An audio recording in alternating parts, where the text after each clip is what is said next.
We're going to start out with a little housekeeping. We're going to have a really, really tight agenda. So I'm going to talk as little as possible this time around. If you look at your agendas, we're going to have one scheduled break throughout the day. As we get started here, I do want to thank all of our sponsors. Let's give them a quick round of applause. This would not be possible without the folks you're seeing up on the screen.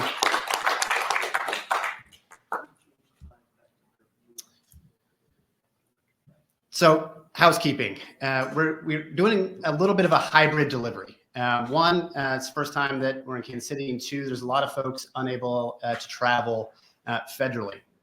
So to make this a little bit more easy for folks to, one, get the content to you guys, and two, make sure that you're getting kind of the latest technology and information, we had the hybrid setup. So for folks online, please make sure that your microphones are muted as we go through.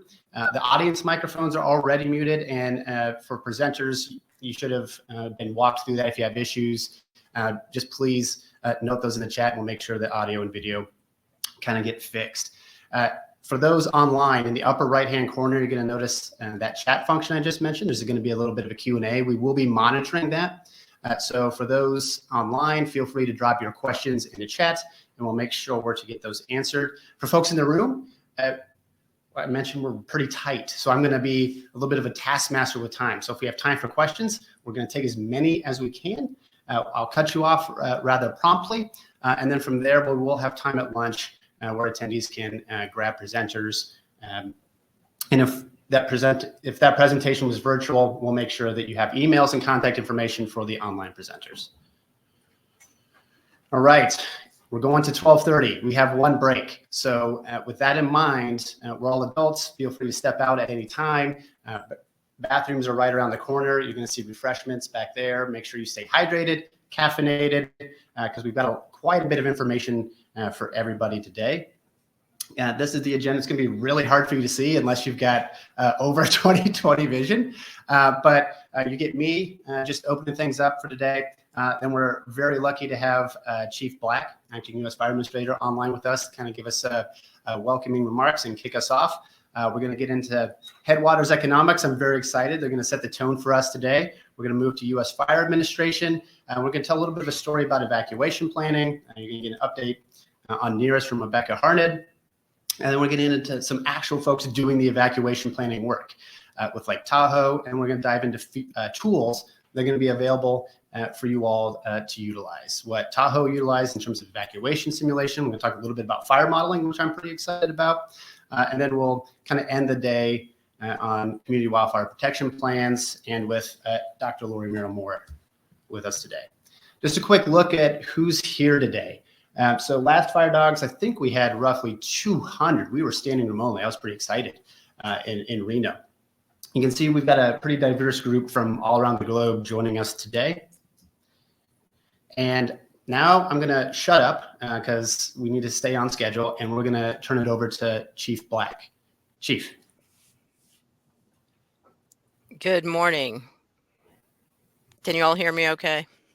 We can hear you fine. Thank you. Perfect. Good morning, everyone. Thank you, Jeff and Anthony, for organizing the forum and giving me the opportunity to address the group today. As you know, I wish I could be there in person. Unfortunately can't, but know that IFC is really important to me. I think most of you know that, and as I had the honor to be the president just a few short years ago. IFC is a critical partner to USFA with our mission of supporting and strengthening our fire service and communicating our message to the larger public safety community. USFA will continue to serve 1.2 million career and volunteer fire service members with training, data and technology, public education, and stakeholder engagement while operating from FEMA headquarters and the National Emergency Training Center in Emmitsburg.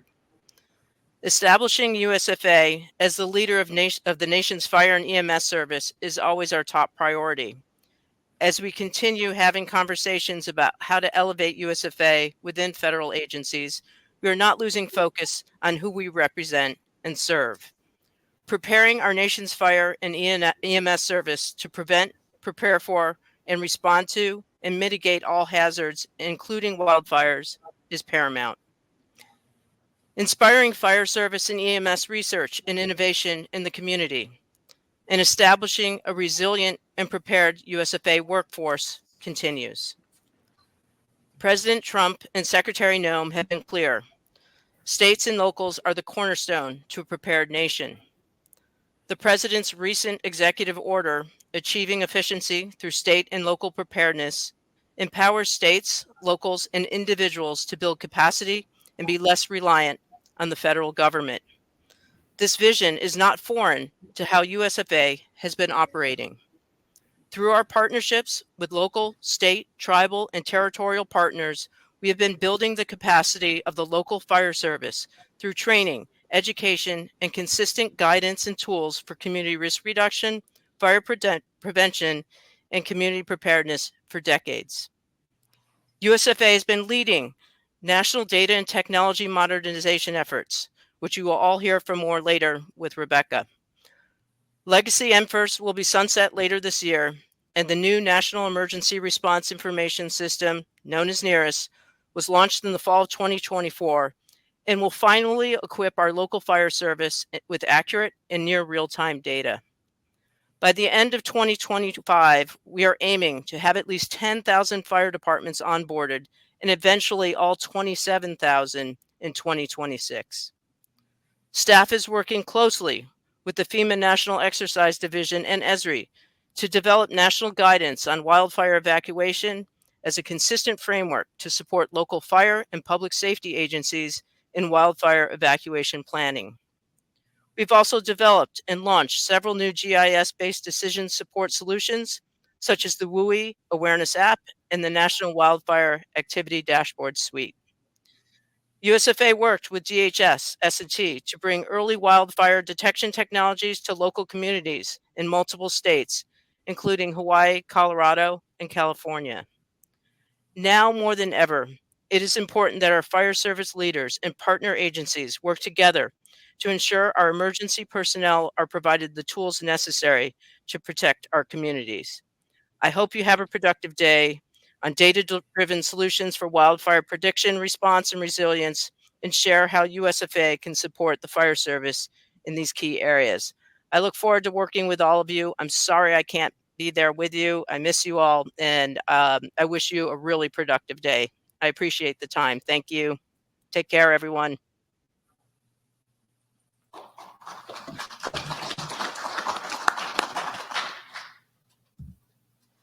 Thank you, Donna. All right, we're already ahead of schedule. We're killing it. So I'm going to bring up Ryan from Headwaters Economics. Ryan, you want to introduce yourself and walk us through? I'm pretty excited for this particular presentation. We're going to set the tone today. Lori, Dr. Lori back there, I still remember our conversations fondly. We had a lot of back and forth about wildland fire versus wildfire. I think I'm a convert. Urban conflagrations are a really big problem. And we're going to hear a little bit about some of that and some of the grant opportunities that are available to all of you to hopefully help buy down that risk. So, Ryan. So just show me what I do here. I just move that thing. Just tap through. Great. Can I take this thing off, or do you want me to leave it here? Kind of have to lean in. Speak loud enough. You should. Okay, great. Everybody hear me? Great. Good morning to everyone in the room and everyone online. My name is Ryan Handy, and I am with Headwaters Economics. I'm a program manager for our Community Planning Assistance for Wildfire program, along with my colleague, Doug Green, who's there in the back of the room. And I'm also here with Kimiko Barrett, another colleague of mine. So we're going to do a really quick presentation of some of our data tools, as well as a new analysis that we've just done that some of you may have seen on our website. So perfect. Great. Thank you. All right. So I'm going to talk about our wildfire risk to communities sort of portal and website. We call it wildfire risk to communities, but the website itself is wildfirerisk.org. That's where you can find it. It's a partnership of the Forest Service, Pyrologics, and Headwaters Economics. Just a bit of background about wildfire risk to communities. It was directed by Congress, funded through an omnibus bill in 2018, and this directed the Forest Service to create the nation's first national wildfire risk map. It was built, again, as I said, with a partnership between the Forest Service, Pyrologics, a data firm, and Headwaters Economics, and it was intended to create a community level picture of wildfire risk. You can find every community, county, tribal area, state on the map.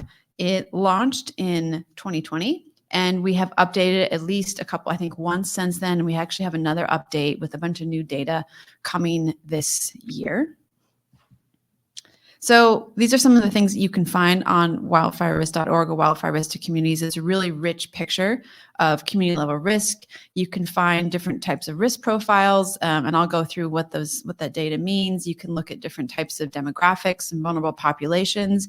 And most importantly, you can also generate reports that offer solutions or specific strategies that your community can take to address your wildfire risk. The website is really aimed at audiences like yourselves. It's intended for planners, elected officials, fire personnel to help them prioritize mitigation efforts and send them to the areas and the people that need them the most. It also helps you highlight where you need more localized data and more specific on-the-ground information about a particular community. And also, as I said, provides a lot of resources for ways you can reduce risk. And I'll be getting into all of this in more detail in a minute.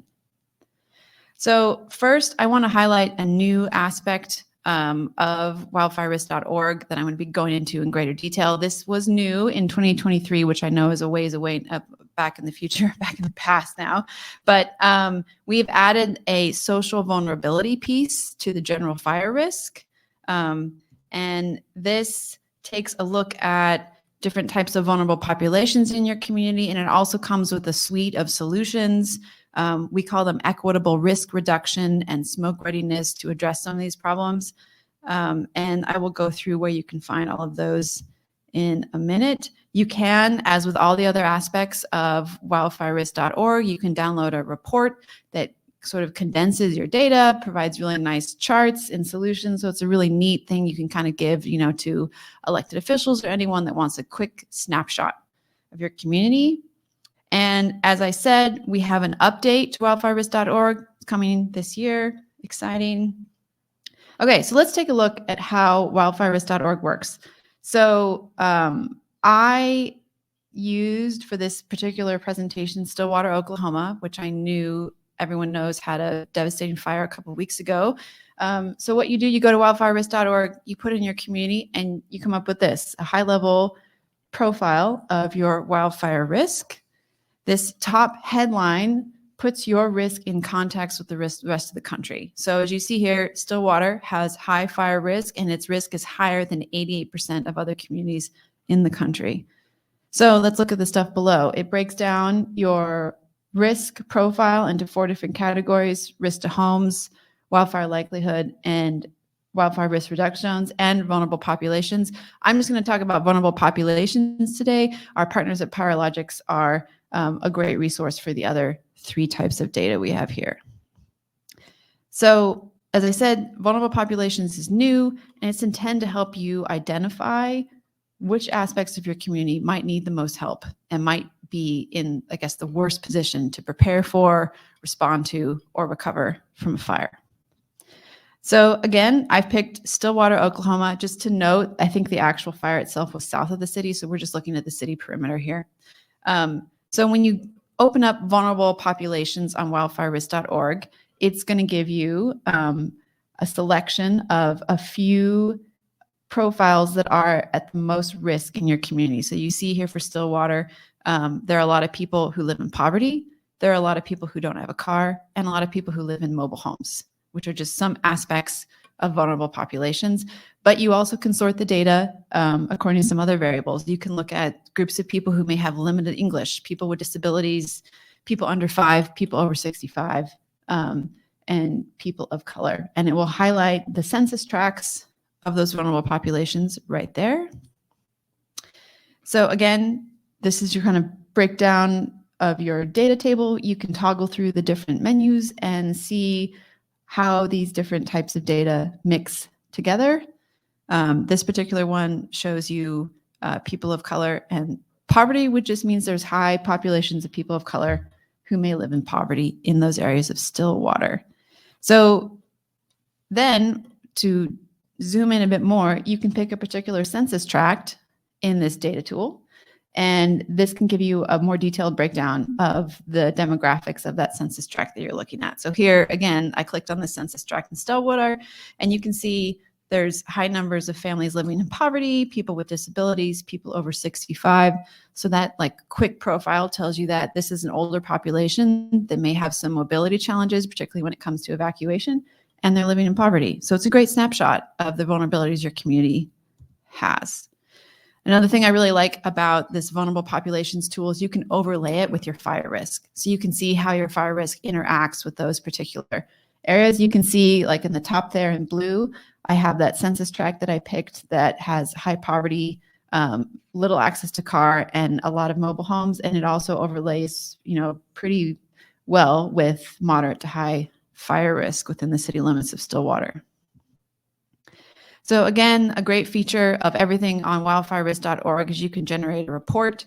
Everything that we just looked at, you could just press the, make a PDF button and we'll generate this really nice report with statistics, charts, and a bit of background that's really easy for someone to get a quick snapshot of everything we just went over. So once you've got this report, what do you do with it? It's really ideal for giving people suggestions of how they can tackle some of their wildfire risk problems. You can, maybe produce bilingual materials for different populations. You can initiate cost share programs. You can identify possible community partnerships. You can identify which parts of your community may be at risk for smoke inhalations problems, the parts of your community that are older or under 5. So there's just a lot of things you can do with this information once it's all packaged up neatly.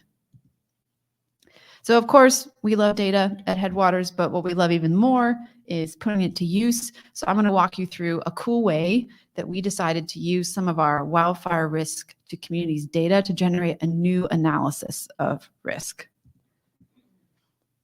I'm just going to, in the interest of time, I just talked about that. I'm just going to skip through this. Okay, so we recently used wildfire risk to communities to identify what other areas are at risk urban wildfires. Urban wildfires is our term for urban conflagrations. Happy to chat offline about why we think that's a better term. Not to mention it's really hard to say urban conflagrations many times in a row. I don't think I can do that for the next 15 minutes. So we used this data tool to identify about 1,000 communities across the United States that we think have a similar risk profile to LA and maybe at risk of the types of fires that we've seen in LA, Colorado, Hawaii, and other areas of California. So how did we do this? So what we did is we took some of the data from wildfire risk to communities and just simply overlaid it. What we did was we picked the risk to homes data set and our wildfire likelihood data set and put them on top of each other. And then from that, we found the communities that fit into the highest risk profiles for both. So if your community was 80% or greater in the wildfire likelihood category and 85% or greater in the risk to homes category, we wanted to look at your risk. Then once we had that data, we filtered it by communities with at least 2,500 structures, and we came up with this category of communities that we think share a similar risk profile to some of the places where we've seen these urban wildfires across the country. That doesn't mean that there are other communities that aren't at risk of that. Again, Stillwater is a great example. It is not on our map, but it did have its own urban wildfire. So don't take this as, the end all be all of what your risk looks like.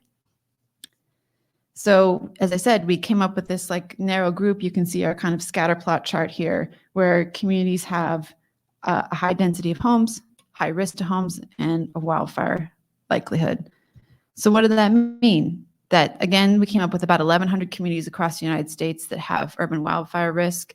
And for me, one of the most interesting takeaways of this analysis is where these risks are. And a lot of them are in places that don't traditionally see wildfire as a risk to their community.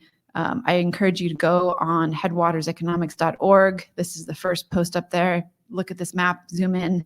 I just want to mention some places on this map that are of interest to me. There's a big cluster of communities in Oklahoma, Texas. There's also this constellation of communities all along the Gulf Coast that share this risk from, Texas all the way down to Florida.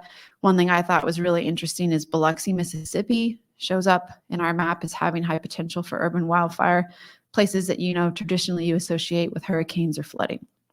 So again, I encourage you all to take a look at that. Happy to answer questions about it now or later. So the final piece of my presentation, I want to talk about what do you do once you discover that you are in this map of urban wildfire risk, or in general, if you're curious about your fire risk and you find your community has a high fire risk, your community may be eligible for a community wildfire defense grant. These grants were funded in the bipartisan infrastructure bill with a big chunk of $1 billion money. It's the biggest investment in wildfire resilience that we have ever seen in the United States. And our wildfire risk to communities portal provides the data that communities need to apply for these grants.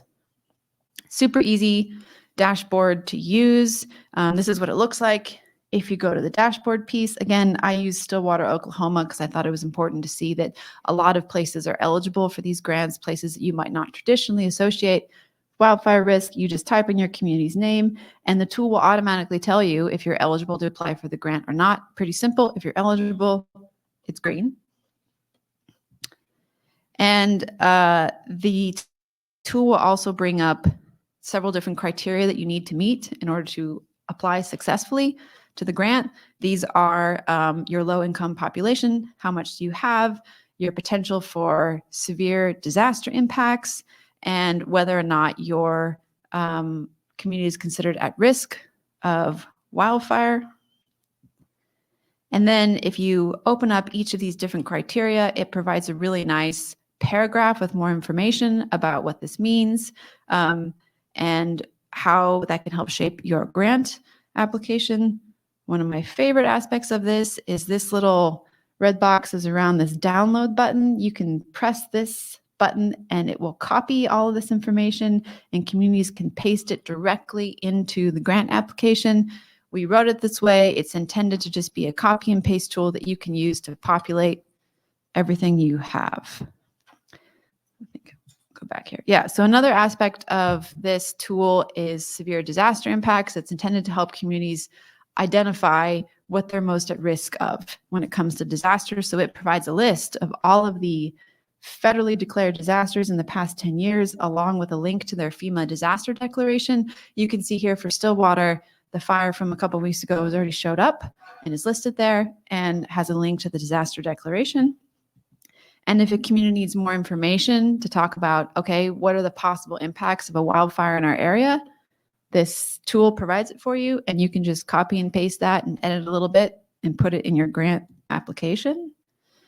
So we think this type of really friendly tool is intended to increase access to these grants, lower barriers to getting these grants. We work with a lot of rural communities at Headwaters, a lot of under-resourced communities that don't have grant writers or the time to do these kinds of things. And we really hope that this tool will get them the funding that they need and make the process easier for them, and also increase their odds of getting accepted.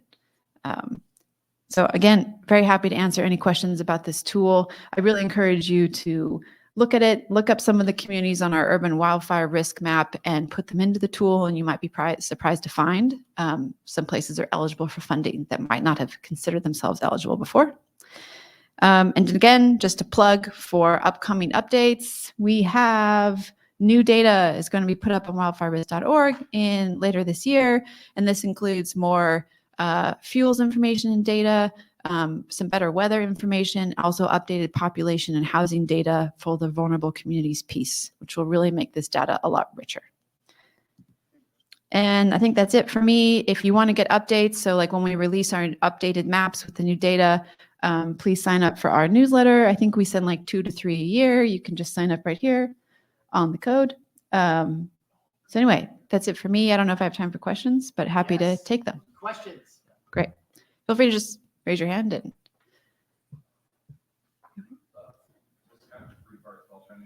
yeah. Adding supplemental data to, so I guess this question, data when we download it from my system, supplement it now, yes, sir. Data. curious about that.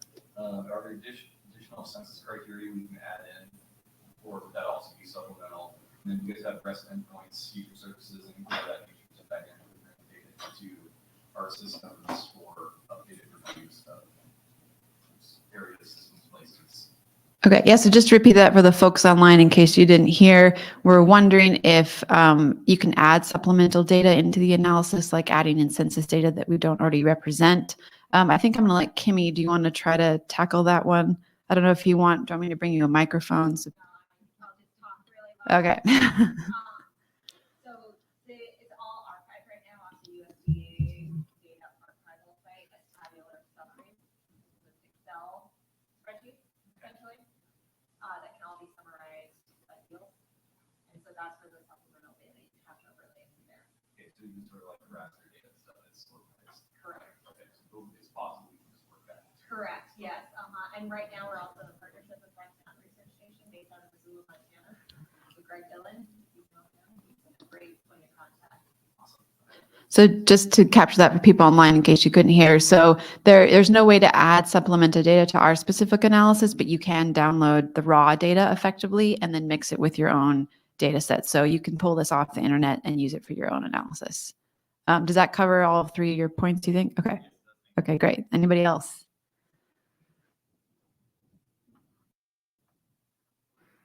Going once, going Yeah. twice. I feel like saying Bueller. Cool. Thanks, everybody. Thank you, Ryan. Thank you. So, show of hands, who knew that you had a ready-to-use open access tool for fire risk? Yeah, right? Not a whole lot of people know that's out there. So you can download the data, bring it into your own system, supplement the data. I like the urban conflagration map. 1,100 communities across the country. Did you see how many were not located in California? A frickin' boatload, right? Wildfire is not just a Western issue. So for the folks here from the East Coast, start thinking that way. There's a lot of those communities. We don't want you caught flat-footed, right? So visit the website, take a look at your risk profile, and download that data, start manipulating it. To just demonstrate kind of that point, who thinks of Korea as a fire-prone area? Yeah, they've just had an 82,000 acre fire, 27 deaths, with over 300 structures lost, right? And that's not an area that we would consider really kind of receptive to the California-esque fires that we're seeing. So I would encourage you all to please be proactive with some of this. So now that we've kind of set the tone with the scale of the issue across the US and giving you some ways to buy down that risk, you can auto-populate grant applications, guys. It's super easy to try to apply for some of this money. So we're going to transition to Rebecca Harned with USFA. She's going to give you a little bit of update on NERIS and then dive into National Wildfire Evacuation Guidance and kind of status of that project intent. So excited to hear from her. Rebecca.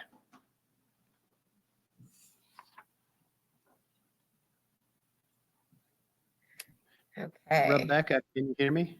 Yes. Can you hear me and see me okay? Yes, we can hear you just fine. Okay, great. I'm going to go ahead and share my screen. Perfect. All right. And I will start from the beginning. Okay, excellent. I'm going to focus today on sharing with you all an update of the National Emergency Response Information System, otherwise known as NERIS. Some of you may already be familiar with NERIS, or at least you may have heard about NERIS. So we'll cover some, basic background information for those who may be new to it. And then I can touch a little bit with regards to the work that USFA is doing on wildfire evacuation, an initiative that we have to improve wildfire evacuation planning efforts nationwide. So to get started, here's a bit about where we're at today with regards to the development and availability of NERIS. So NERIS has been designed with the goal of empowering the local fire and emergency services agencies by equipping them with a platform for near real-time information gathering and analysis that supports data-informed decision-making for enhanced preparedness, planning, and response into incidents, really involving all hazards. So any type of incident that a fire and EMS agency responds to, Nearest is designed to support.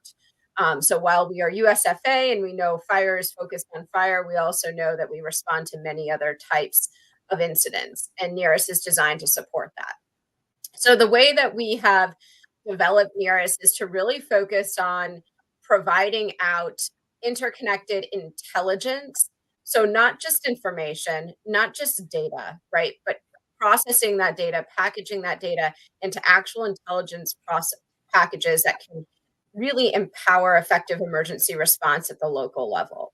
So we'll kind of start at the bottom of this graphic here. So I think, as we all know, we live in a world that is increasingly rich in data, and we have this ecosystem of data available to us, out publicly at this point. There's so much open data, public data. There's also a lot of data that we have at our local agencies or inside our local jurisdictions coming off of computer-aided dispatch from our planning and zoning departments, from our local records management services. And then we also have a lot of national data. So whether that's live weather service data, fire detection sensor data. And then for many of us in fire departments, we're using more and more different types of wearable sensors and suppression sensors. And then I think, as we are all experiencing an influx of data coming off of different types of satellites or drones and other types of capabilities, how do we tap into that, right, to provide us with the intelligence? And so that's where we really develop Nearest, is from that lens of saying, how can we build a very flexible and highly interoperable data framework and API infrastructure that can best kind of capture that data, associate that data, and make sense of it through the Nearest data collection, integration, management, and analysis environment. So that's that green box you see there. That's really the heart of Nearest, is providing that environment alongside of that Nearest data framework and API infrastructure to be able to provide out not just data, but intelligence.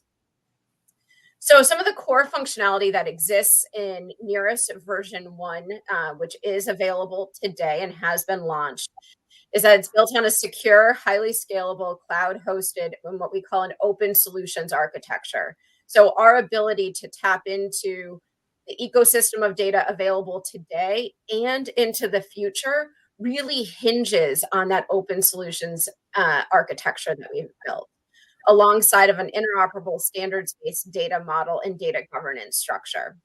We've also built Nearest with a location-first approach. So it's built on location services, essentially GIS, so that we really can harness the power of geospatial science as a part of that provisioning of intelligence for more effective decision-making by local fire and EMS departments. Additionally, we've been focused on integration of open sourced data or public data, and then also providing out Nearest data schemas in the API infrastructure as an open source capability for the nation. Additionally, we've built out and made publicly available the first version of a Nearest data dictionary. So how can we use this opportunity with Nearest to really establish more consistent use of terminology and lexicon at a nationwide basis? So that initial version of the data dictionary is available today. We are increasing the capabilities of that dictionary, so it really can serve as that consistent basis, and it ties with existing standards. So if a definition for something already exists in an existing standard or in a NIMS typing definition, the Nearest data dictionary accounts for that. And then one of the biggest pieces is that we have built Nearest with the lens of how do we achieve operational efficiencies by reducing data entry burden on firefighters. So that's where we've had a lot of focus and emphasis on integration of local data from local computer-aided dispatch or CAD systems and local records management systems.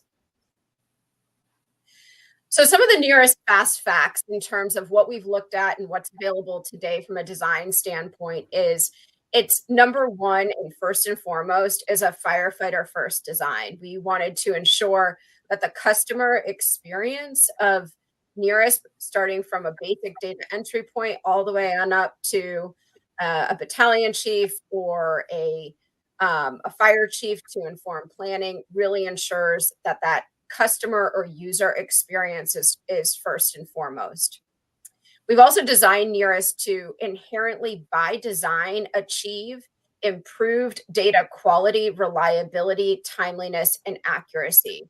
I can't stress how important this has been, and I'm sure many of you who have worked, with the legacy NFIRS system and with the NFIRS data, you know exactly the issues we've had in terms of, challenges with quality, and then certainly the timeliness aspect. So really, the design of the Nearest data schemas and our API infrastructure achieves a lot of those improvements just really through a systematic level. Additionally, we've focused on ensuring, as I mentioned, that open solutions architecture really allows us to ensure Nearest is highly flexible and scalable and poised for the future of being able to integrate data from the best available sources, really to help us bring the Nearest incident data together, augmented with the other types of available data and imagery and whatnot, to produce that intelligence that we need to drive better decision making. Nearest is also all hazards, as I mentioned earlier. So any and all incidents that a local fire and EMS department responds to would get captured inside of Nearest. We've also streamlined and identified and implemented efficiencies in data collection, data sharing, and analytics directly through the platform's design. And I think another piece that's really interesting to hit on here is Nearest is capturing data and performing analysis on the back end that allows us to automatically glean insights on emerging threats and hazards. So we may not know that something is new and potentially a new trend in a community. Nearest is going to help us kind of gain optics on those blind spots that we may have, or we just may not have had enough incidents to self-identify. And then probably the biggest piece, as many of you know, with the legacy issues we faced, and we looked at Nearest, we said, how do we build this and ensure that we're building it in a way that's agile and that its development can keep pace with the evolving needs of the fire and EMS, as well as our science and technology advancements, which, as we all know, are constantly evolving much faster than we can adopt them.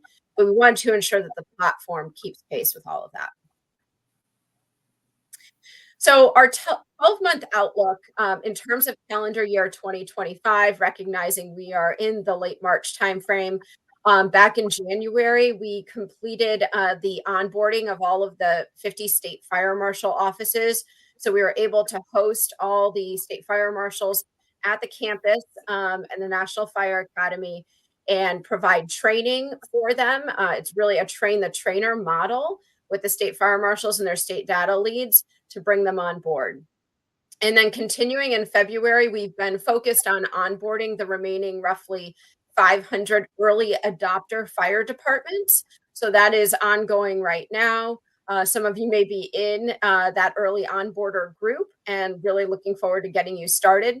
And then as we look to May, we're going to be focused on broader nationwide adoption and onboarding. And I'll be sharing with you the schedule for that, which is organized around the FEMA regions. And then as we look to December, we'll really be focused on nationwide deployment. So any departments that hadn't onboarded already in 2025 will be able to continue to do so into December and then into January. And as we look to January 1st, 2026, that will really represent the full transition to Nearest. So all fire incident reporting for starting January 1st, 2026 will occur exclusively within Nearest. And at that point, we'll be starting work on really sunsetting the legacy NFIRS system and moving forward into decommissioning in the first quarter of calendar year 2026. So provided here is our regional rollout schedule. So essentially starting in May, we're going to kick off with FEMA Region 2. And that's when the door opens to all fire departments in FEMA and the states within FEMA Region 2 to start coming on board. We'll be sent out emails directly to the fire departments in those states, kind of helping to initiate that. And then as we move into June, we'll be working on and focusing on FEMA Region 4 and so on and so forth through December as we start to really open the gates and let folks in. This regional rollout schedule was really designed to kind of manage, obviously, trends, should we say, throughout the year with regards to hurricane season, wildfire season, but then also to ensure that we have a manageable flow of departments onboarding throughout these months so that our help desk can adequately support those. We wanted to be sure that there would be adequate support throughout the schedule.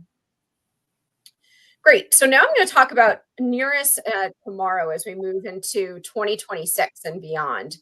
So as we look at it, it's really going to shift the future fingerprint of a fire department. So, obviously with NERIS, a fire department will have input some of their basic information, right? In terms of, their stations, the units at their stations, their turnout time, call volumes, all of that. So their core information that they would have always tracked will be captured in NERIS, and it will also combine with their local incident data that gets captured. And then that will combine with things like community demographic data, current and future risk data, as well as early detection sensor data and all the other types to really kind of augment and provide that NERIS intelligence on community risk profiles, on performance of a fire department, on the outcomes and results of different actions and tactics taken at the fire ground or at the incident level by the department to really help us quantify the impact. So that's what we're looking at into the future. And then the other piece is how we fuse advanced sensing technology for actionable intelligence. And this ranges from a variety of different types of satellite data, whether it's the Sentinel data on land cover, whether it's building data that's been captured by either satellites or different types of UAS and drones, whether it's early detection sensors, and that can be the video-based sensors, chemical sniffing testers, fireground robotics, all of that. How do we effectively take this very rich information, bring that together through NERIS to enhance emergency response for local first responders, number one, first and foremost, and then also simultaneously use that information to provide better intelligence at county, state, tribal, territorial, and even federal emergency operations centers. So that's really kind of what we have on the horizon in terms of research and development moving forward.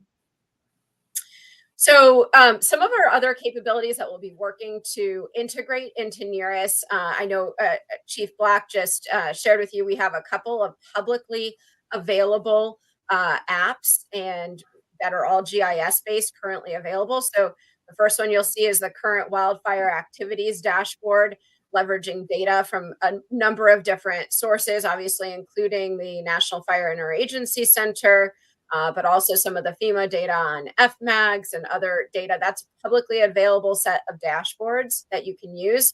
And links to the source data as feature services is provided right there. We also have the Wildland Urban Interface Explorer, which is a property explorer. And then we also have the WUI Awareness app. These are two GIS-based maps. And then we're also making the source data available for those analytical layers publicly available as well, again, as feature services to really ease the use and adoption of these frameworks nationwide. Where we're going. So the kind of three major things that we're working on is number one is a national fire risk solution that is inclusive of WUI fire risk, structure to structure spread, urban conflagrations, and single structure vulnerabilities and risk. So this is something that we have started to kick off. We actually had an initial phase of an evaluation of existing fire risk models that we did with Headwaters Economics, and then we have ongoing work with DHS S&T that I'll talk about momentarily. Number two, we are in the process of developing a national wildfire evacuation guidance. This is basically a general framework for wildfire evacuation planning, first and foremost, for use by local public safety agencies, including fire service. So we had a couple of national wildfire evacuation roundtables in calendar year 2024. And that then led to us working with an initial set of stakeholders and developing the first draft of this guidance. We're currently working through that guidance development, and we are aiming to be able to release the draft version of that for national engagement and comment later this year. So that will be very exciting. We're also doing some research and exploration on the development of GIS and AI-based tools to be made publicly available for local fire agencies in informing local wildfire evacuation planning. So I won't get too much into those since those are very much still prospecting, but how do we provide some self-service GIS and AI-powered tools to help a local agency implement good wildfire evacuation planning.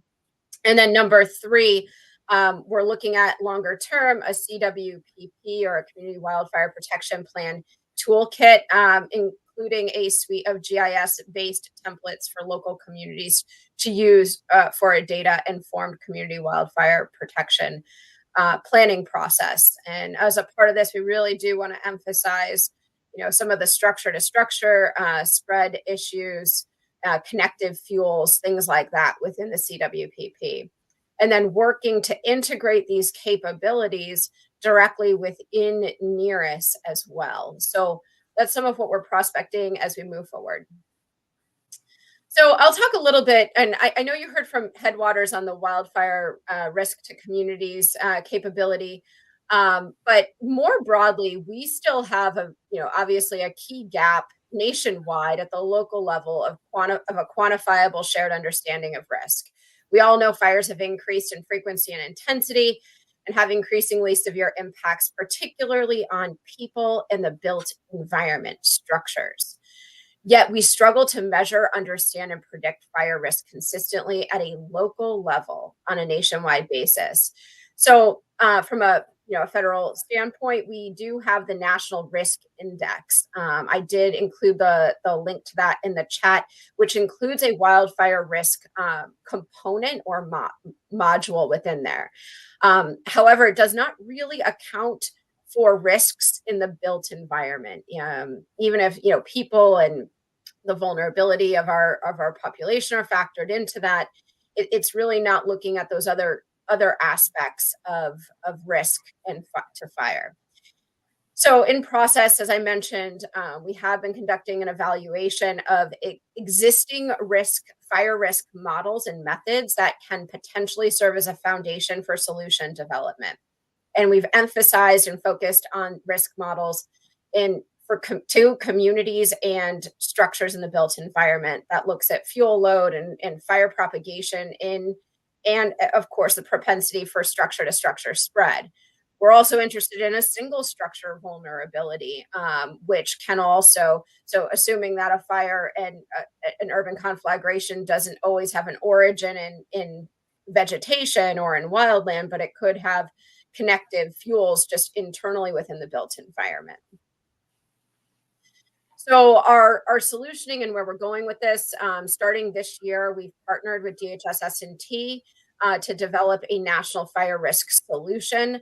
I don't know exactly what the result of that's going to be because we're still in the research and development phase, but we're really focused on ensuring it's comprehensive of all types of fire and environment. So wildland-urban interface, wildland-urban intermix, urban structure-to-structure spread and conflagrations, single structure vulnerabilities and risks, and then obviously the wildland piece, which we have well covered in that wildfire risk to communities, as well as other models from Forest Service.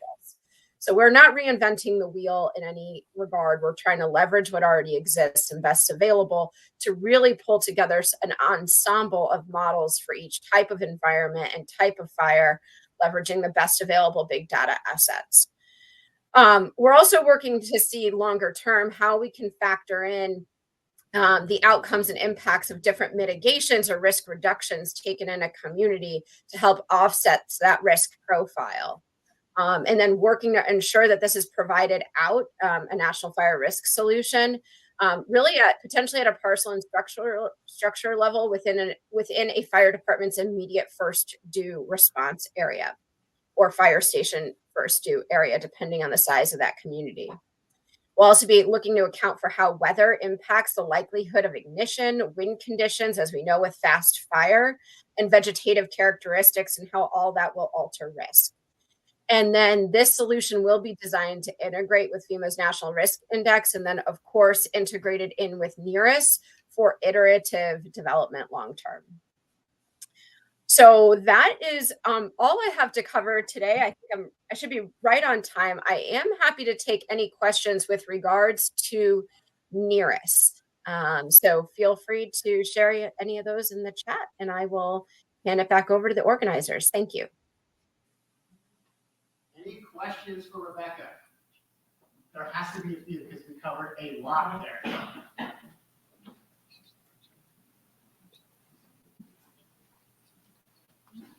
No questions? No questions on evacuation guidance? You guys are okay with whatever they're going to put out? No questions at all? How's it going to be used? Yeah. One question. I'm asking the second question, it's not like at all.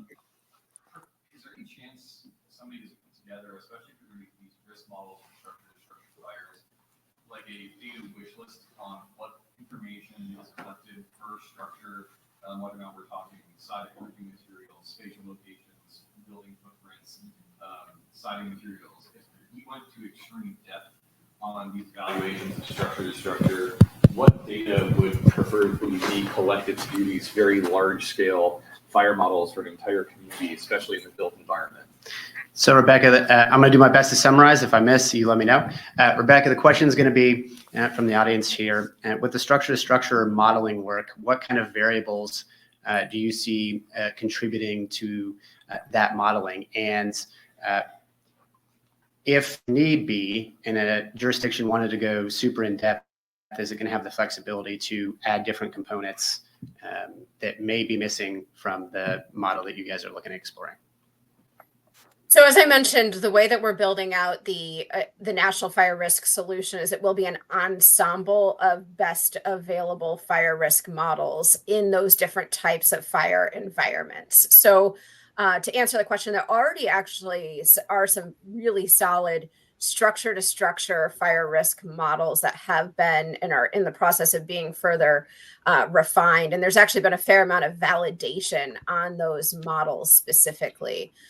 They do, some of them do account for obviously structural proximity, meaning structure to structure proximity. Some of them do account for the building material itself from a fuel load standpoint. Obviously the proximity to wildland. And then some of them do look at individual structure vulnerability compared to neighborhood-wide structural vulnerability. So there's a lot of variation, and we are really working to pull out the best available models today. There's been really an influx of science and modeling going on in this space that is incredibly helpful. Any follow-ons or any other questions for Rebecca? Okay, good, because I've got one. Rebecca, how do you envision this being delivered to fire departments? Is this something they go to a website and run? Is this like a static run for the country that we just download the data once? What does that look like? Yeah, so it's going to be a couple of different versions. So we're going to start with an initial prototype. Even a prototype we're looking at still being a national scale. So if you are familiar with like the National Risk Index, kind of available similarly where, you know, any user, fire chief, planner, whatever can directly access that, navigate the risk profile within their communities down to like the census tract level, which is a pretty fine level of geography from a risk perspective. And it's going to be focused on risk reduction, like CRR, as well as the planning phases for the first iteration. A lot of it will be integrated with NERIS as well, though publicly made available. And then certainly the source data will be available in multiple, and the analytic source data will be available in multiple interoperable data services. So not a download per se, but you could access it as an Esri feature service, a GeoJSON, a variety of different formats. And then as these refine and get better, right, as we look to the future, and this is where I'm forecasting out, say 3 years from now, 3 to 5 years, how can we actually factor in incident data from NERIS to help us further refine that national fire risk solution as well, right? So it's actually using local incident data as well as local community risk reduction data that gets entered into NERIS. Because as many of you know, NERIS does have a CRR module where fire departments can add in and use NERIS to capture risk reduction actions taken by that local department. So how do we factor all that in to our resilience factor within that national fire risk solution? Thank you. Yeah. We got that spurred another one back here. Yeah. Will the modeling be able to account for big population shifts for like events, World Series, Super Bowl, World Cups, where you have a double your population in one weekend? We are not that far into the methodology development right now, and looking at that particular factor. Right now, we're really focused on the core fire risk perspective and not on specifically special events. Got another one. 1 second. Wait for the mic. Hold on. Because otherwise I have to repeat it and it's game of telephone. When you start rolling it out to the different departments, what does that sort of look like, and who at the department kind of takes charge of that? So it won't initially be rolled out to the departments. It's going to be rolled out nationally, right? So meaning any agency could go in and use it, right? And access it. And I'm talking about for the first version, right? And I don't know how familiar you are with NERIS, but every fire department that's onboarded onto NERIS will inherently have access to that national fire risk solution component within NERIS as well, that they could look at a lot of other factors from the NERIS data against that general risk landscape. Now, this isn't going to replace a fire department's risk assessment. And I want to be very clear about that, right? Like there's other factors that they'll need to account for within a fire department's risk assessment, but this will provide a baseline, right, to help inform planning and then help to contribute to that fire department level risk assessment. And just to clarify, you were talking about the risk assessment or NERIS? NERIS. Okay, so Rebecca, can you go back real quick and talk about how the NERIS is being rolled out to the actual fire departments? Sure. So NERIS is, we launched version 1 of NERIS in November 2024. So just a few months ago. And at this point, we are focused on onboarding departments that have self-identified as early adopters. And so that's occurring right now. I think we're in the process of onboarding roughly another 400 or so departments between now and through the end of April. And then starting in May, we will be commencing fire department onboarding within by FEMA region. So we've organized when the doors open against states within a respective FEMA region. So we are working in coordination with our state fire marshals, and we do have fire departments within the states in a region will be contacted by email, reminding them and acknowledging, hey, it's your time, it's your turn to get ready to onboard onto NERIS and start the process. So that FEMA regional onboarding will be going through May to December of 2025, and then in 2026. The doors are just wide open for any departments that have not yet onboarded onto NERIS. Any other questions for Rebecca? Do you guys want to grill her a little bit? I'm just kidding. You All can, it's all right. Round of applause for Rebecca. Thank you. Thank you all so much. Okay, I'm keeping my promise. We are still a little ahead of schedule. Thank you, Rebecca. So next, we heard about the United States Fire Administration's plans for NERIS, but a little bit more importantly, we heard about all of the evacuation efforts. And so want to tell a little bit of a story about that. You're going to have to give me a little bit of grace. This is the first time we've done this type of delivery in a hybrid scenario.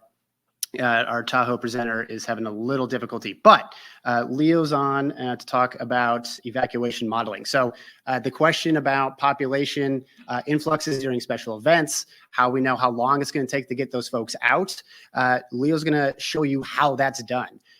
But before we get into that, I want to talk a little bit about kind of how folks are thinking about this. So we have USFA efforting the national evacuation guidance. It's an awesome step in the right direction. But there are already municipalities and jurisdictions out there doing this work and being really proactive and really kind of forward thinking and how they're crafting their evacuation plans and trying to do that from a data-driven perspective. In the past, these plans have been a pretty high level. Case in point, show of hands, who's ever read a community wildfire protection plan in its entirety? Yeah, see, right? Yeah, we got one, right? I will raise my hand, but I was the state FMO for Wyoming. I may have read two.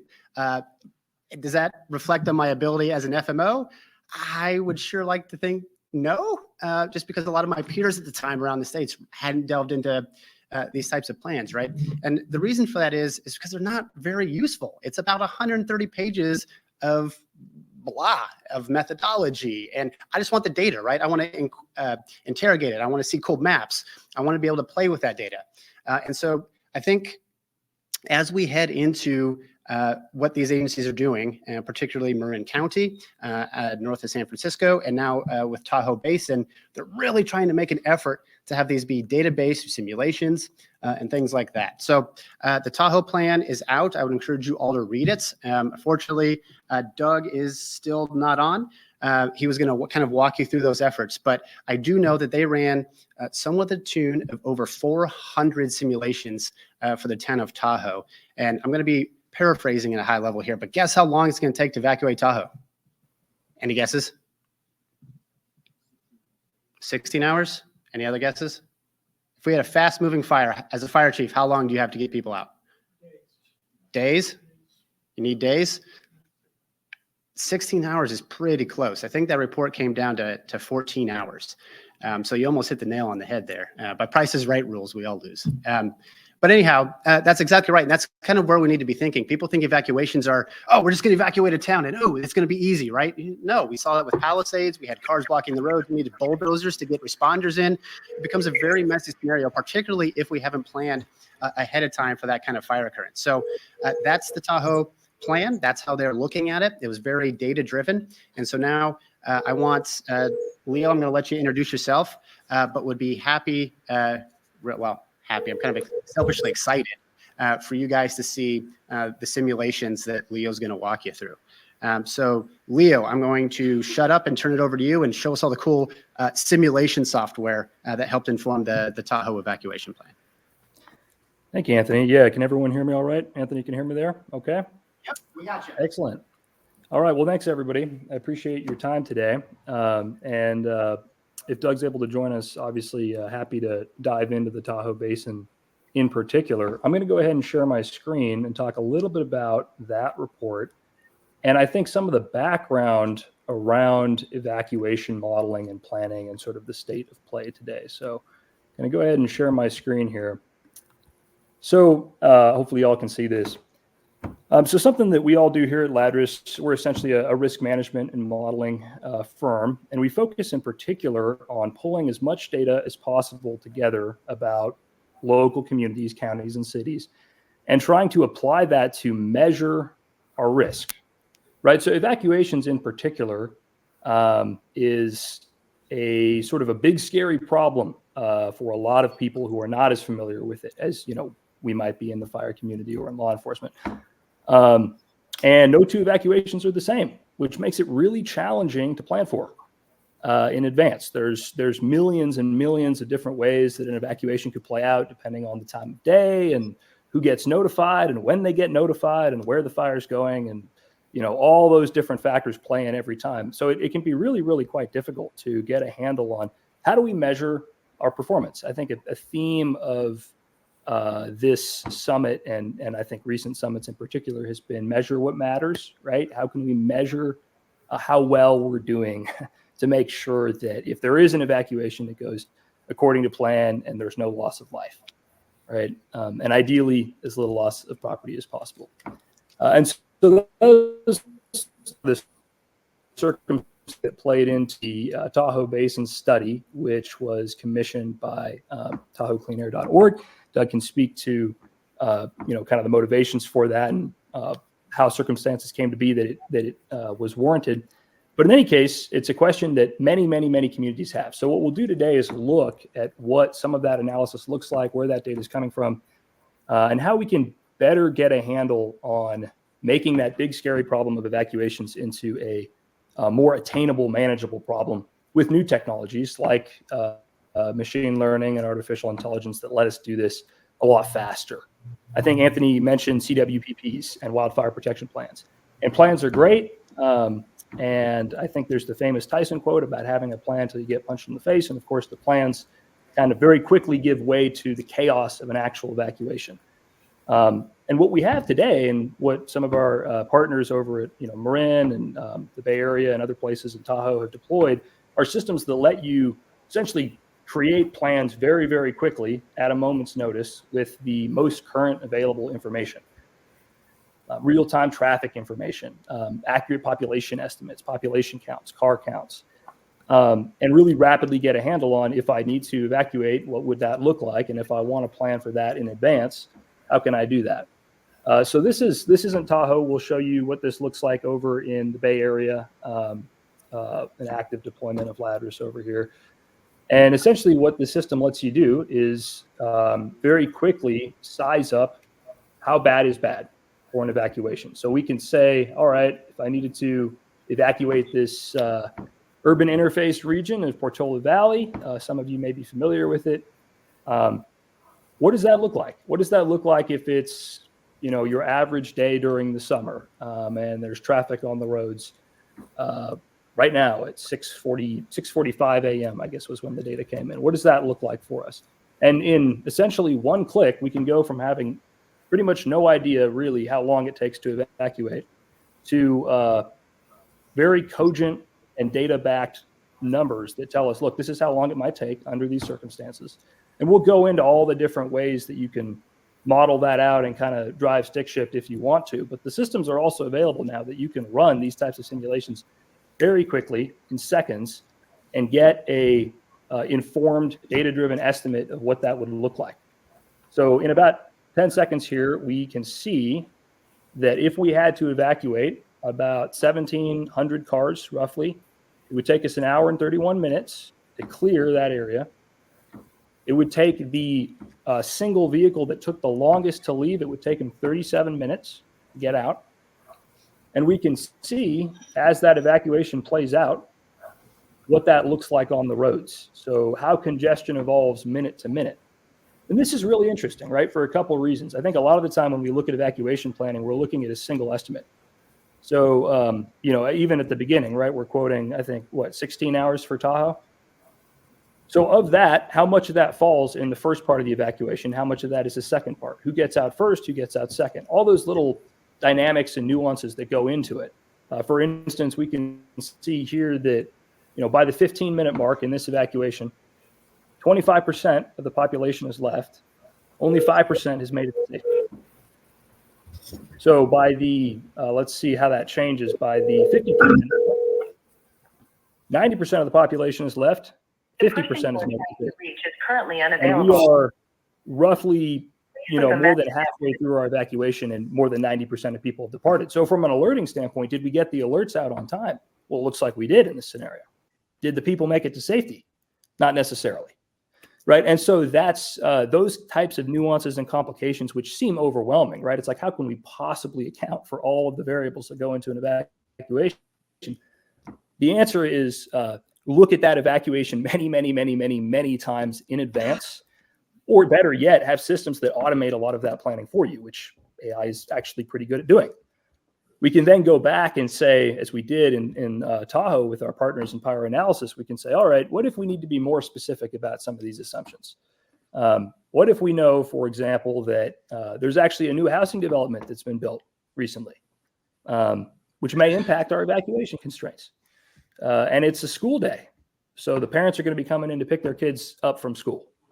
And it's the 4th of July, or maybe not the 4th of July if it's a school day, but it's a high capacity event in the summer, lots of people in the area. And, instead of running one model, we want to run 10,000 evacuation models and try all sorts of different little combinations. And we don't want to do that. We want the AI to do that for us. This system can do all of that. And it does do all of that for places like Marin, San Mateo, Portola Valley, and the Tahoe Basin. And I think what it does is it's really a paradigm shift in how you think about planning for these events. Again, the narrative is often, there's only so much we can do in advance. It's really about an effective response. And that is true. Like, there is only so much we can do in advance.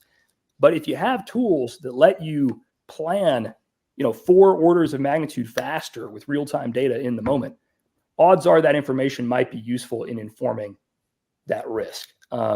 And as you're going to see, I think particularly when paired with accurate fire spread simulations, like our partners at FlameMap are going to show you, I think in their presentation, you really get some intelligence on the ground that can be really quite powerful and useful. Anthony, do we have Doug with us by chance? I don't want to suck up all the airtime here if we want to look at the Tahoe Basin portion in particular. This is awesome. Couldn't hear that. My apologies. No, you're good. You got plenty of time. You're fine. Okay. Maybe we'll pause here, get some questions. That's the gist of it, right?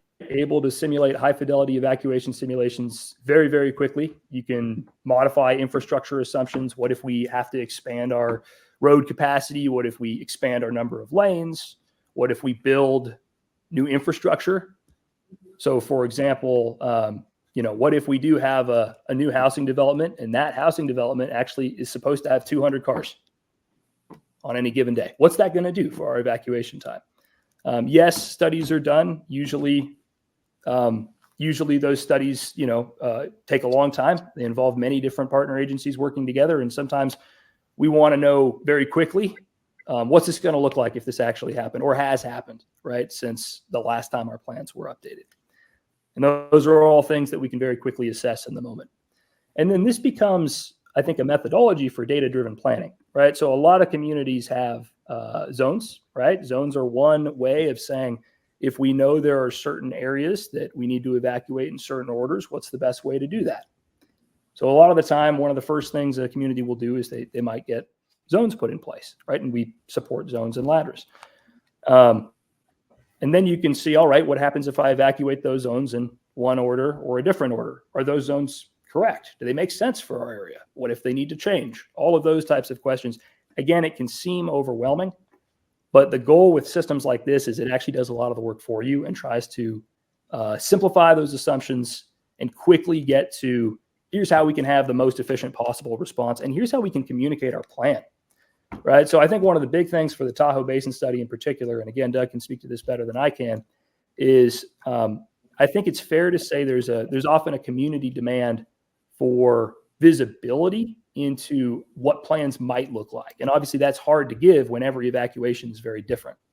So one of the things that I think this report was designed to do, and systems like Ladders help support, is being able to show that complexity, right, to residents, to community members, to boards and elected stakeholders who, are not the domain experts, right? They're not firefighters, they're not law enforcement, but they're interested in the problem and they're curious to see what that would look like and what the considerations are. And simulation tools are one way of telling that story, telling that narrative in a way that's data-driven, informed, and ultimately helps transfer some of that risk, because we want people to be educated and make good decisions. If the evacuation order comes down, we want them to go. And so, there's kind of long form analysis that can be done. And that's what was done here in Tahoe Basin, pages and pages and pages of 400 different simulations, very detailed analysis. And then there's the response use case, right, where you're using this stuff in the moment to actively respond to that. Anthony, I want to make sure we leave some time for questions. But again, if Doug is able to join us, I also want to make sure we see the floor to him. So I'll leave it to you to MC. Would you like me to take it from here? Yeah, we will make that evacuation plan available so that folks can download it easily and read through it and kind of draw your own conclusions. But the point and the takeaway here, to your question earlier, is that kind of simulation is possible on the fly. So questions for Leo, because there should be a lot. This is the This is the leading edge or the bleeding edge of how evacuation planning is getting done today. So grill him while you got the chance. So yes, one question. I'm going to act as my mic runner here.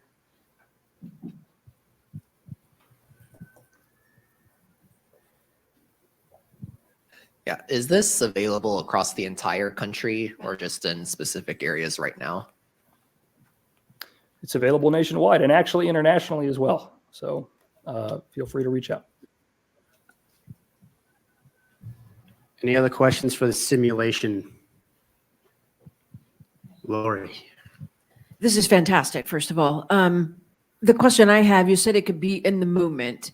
Can you overlay the risk or the hazard that's occurring with this so that if it is impacting the evacuation routes, if that fire is moving, it's not going to recognize these roads. So where do I stop it? And can you alter the model in real time? It's a great question. Yeah. So the short answer is yes, you can. We actually partner with Flood Map, look at what wildfire scenarios might look like in a disaster evacuation. So you can say, for example, if we were to overlay a fire into this model, how would that impact our evacuation? What you're looking for is how long does it take before the fire hits you, right? And then how long do you have to evacuate?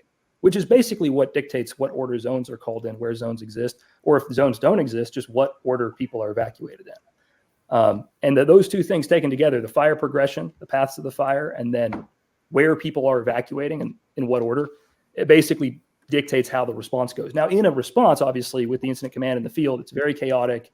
Folks don't always have time to pull up the model and run simulations there. Where we see this technology going is that increasingly it runs those for you. And by preparing for this in advance, you have these kind of pre-plans created. So when disaster strikes, you can jump in and say, all right, we have 3 hours before the fire hits this major artery under most of these models. We have to clear these zones in this order. This is our plan for this type of situation. Maybe it breaks down, sure, but we see that punch thrown before. Hopefully that kind of speaks to your question. There are other hazard models. Fire is, of course, the big one in most of the West, but this is also used for flooding and hurricanes and other such types of disasters. Yeah. All right. I'm going to make an executive decision like I promised I would. I'm not going to forget you, though. We do have Doug. Doug was able to get on. Doug, one, thanks for hopping on, sir. We kind of talked through the high level of the kind of why the Tahoe Basin embarked on the evacuation planning efforts. We chatted a little bit about the software that allowed you to create that plan. But Doug, I wanted to turn it over to you to kind of talk about that evacuation plan in a little bit more detail and kind of give us an overview of what led to the plan's creation and maybe some of the larger issues you faced kind of going down the road and completing the plan. Yeah, thank you. Have no idea what happened. I've been on the presentation since the beginning and everything tested, but a third restart got me in. So thank you. Doug Flaherty, TahoeCleanAir.org, and lot to cover here in a few minutes. I hope I can do it justice. So I'll be discussing the independent Lake Tahoe wildfire evacuation analysis today. And basically, as we can see here, so I'm hitting slide 1 of 60. I want to go to, there we go. So this was put together basically, long and the short of it, we've been asking the Tahoe Regional Planning Agency for the last 3 years to create a basin-wide roadway capacity evacuation study. And the reason being is that there's 5 counties and 2 states within the Tahoe Basin. So, there's been a lot of political gridlock on getting something like this done. And for all of you that have lived or worked, I should say, or visited Tahoe, you know that sometimes it can take a number of hours just to go a few miles during the summer or the winter during tourist season. So we're surrounded basically, and let me go over to page 12 here. We're surrounded basically by, there's 12. You go to 23. There we are, right there. All right, so we're surrounded by, or what serves us for evacuation is a 2-lane road around the Lake Tahoe Basin, or the lake itself. We're unique. It's a narrow highway in most cases, and so on, one side of the road you've got the lake, and the other you've got very steep slope terrain.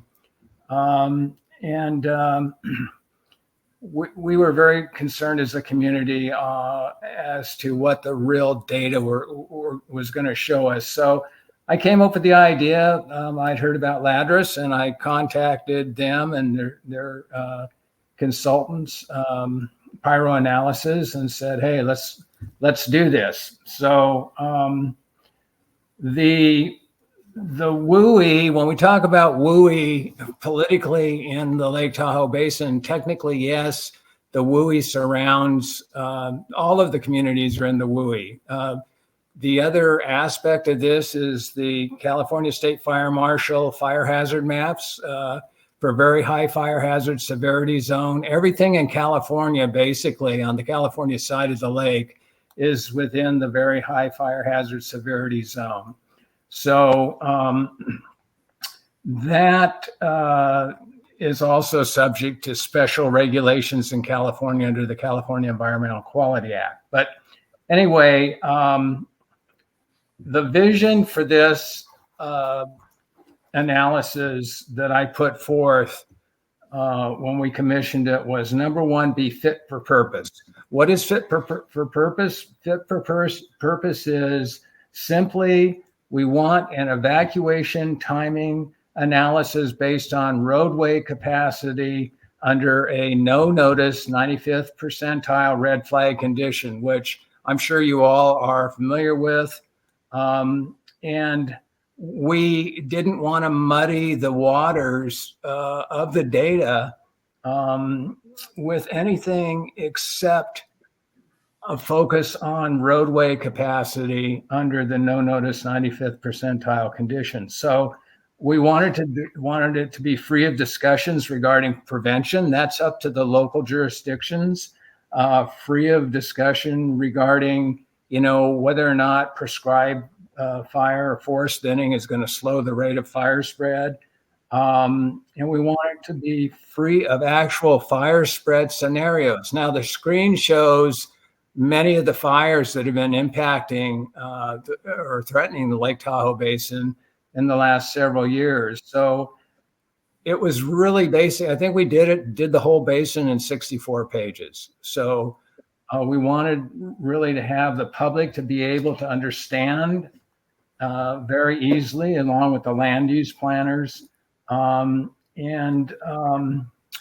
Basically, we wanted to, the only reason here was to inform the public and the land use planners as to roadway capacity. So as we move into, let's go over to Incline Village.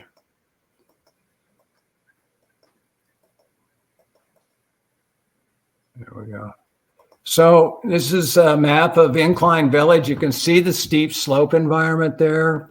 And if we talk about a 95th percentile red flag warning days in the Tahoe Basin, they are frequent. And so we said, gee,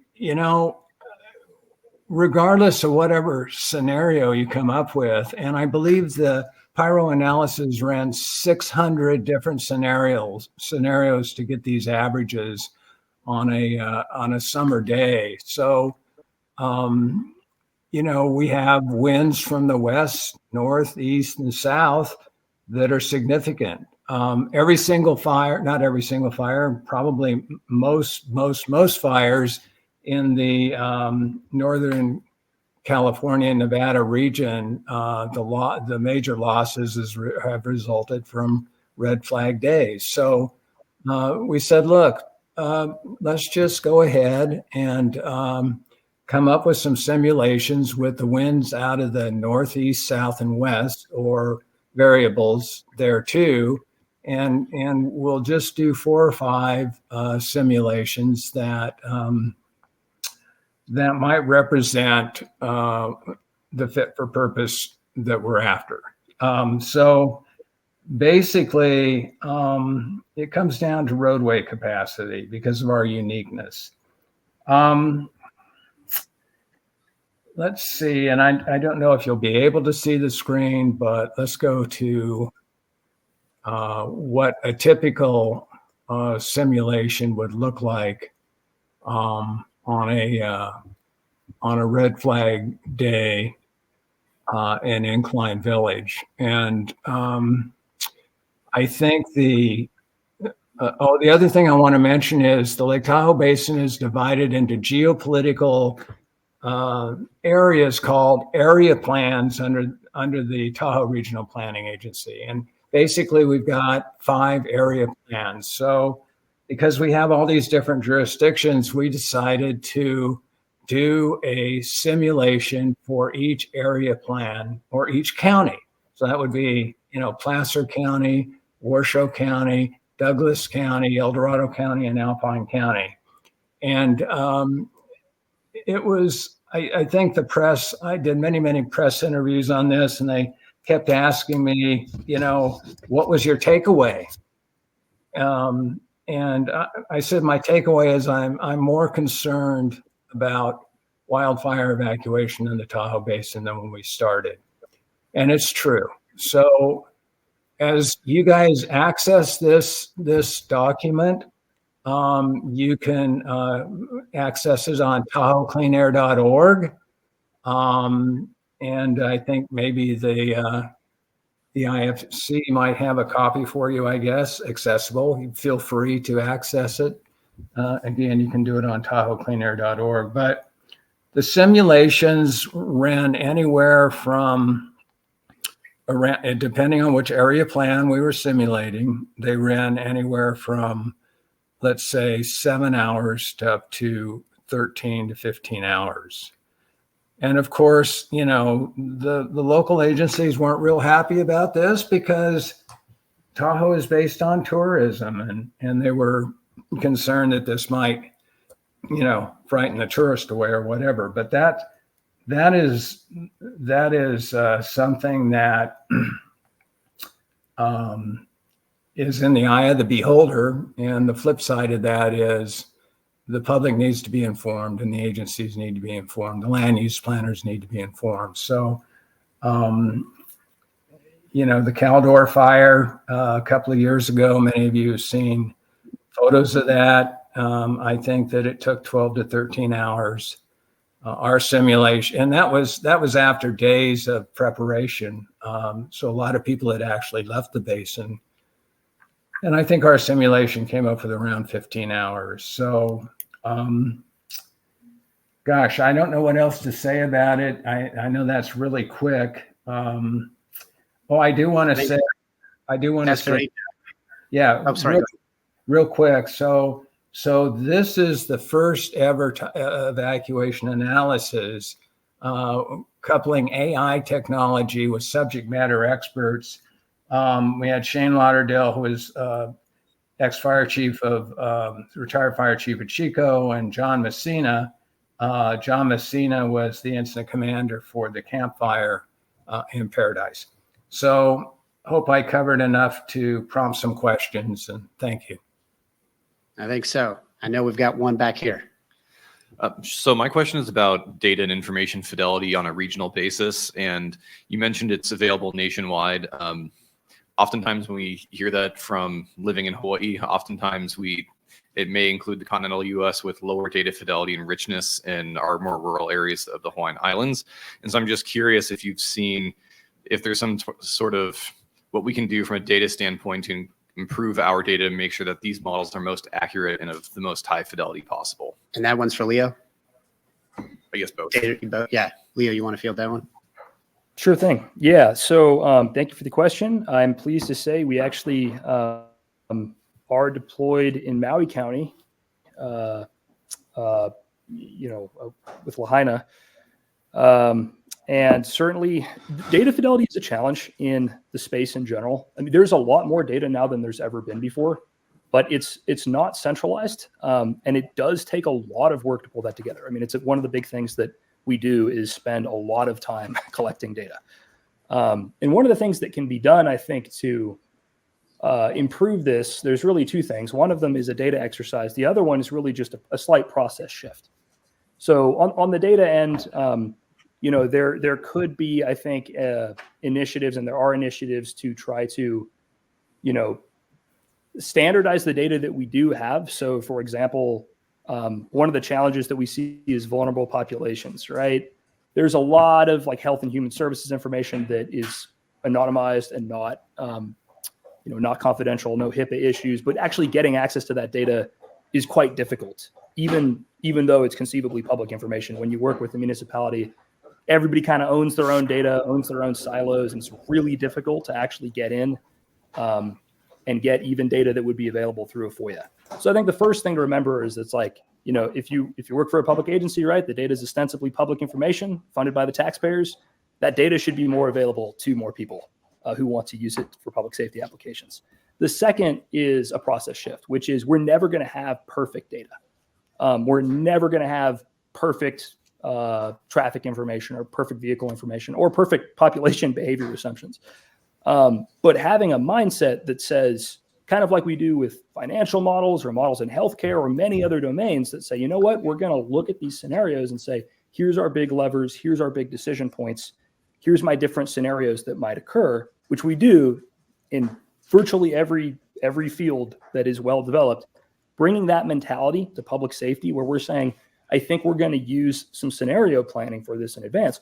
This is just best practice, right? And the more we can get folks thinking in sort of a no model is perfect, but many are actually very useful way, the better, right? And I think that's a simple process shift we all can make every day.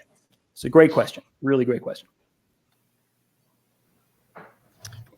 Any other questions? Cool. I got one for you guys. So we know that this is a national effort. You've seen one of the latest plans developed based on a lot of these simulations that you just saw happen in kind of real time there. What's the missing piece to that?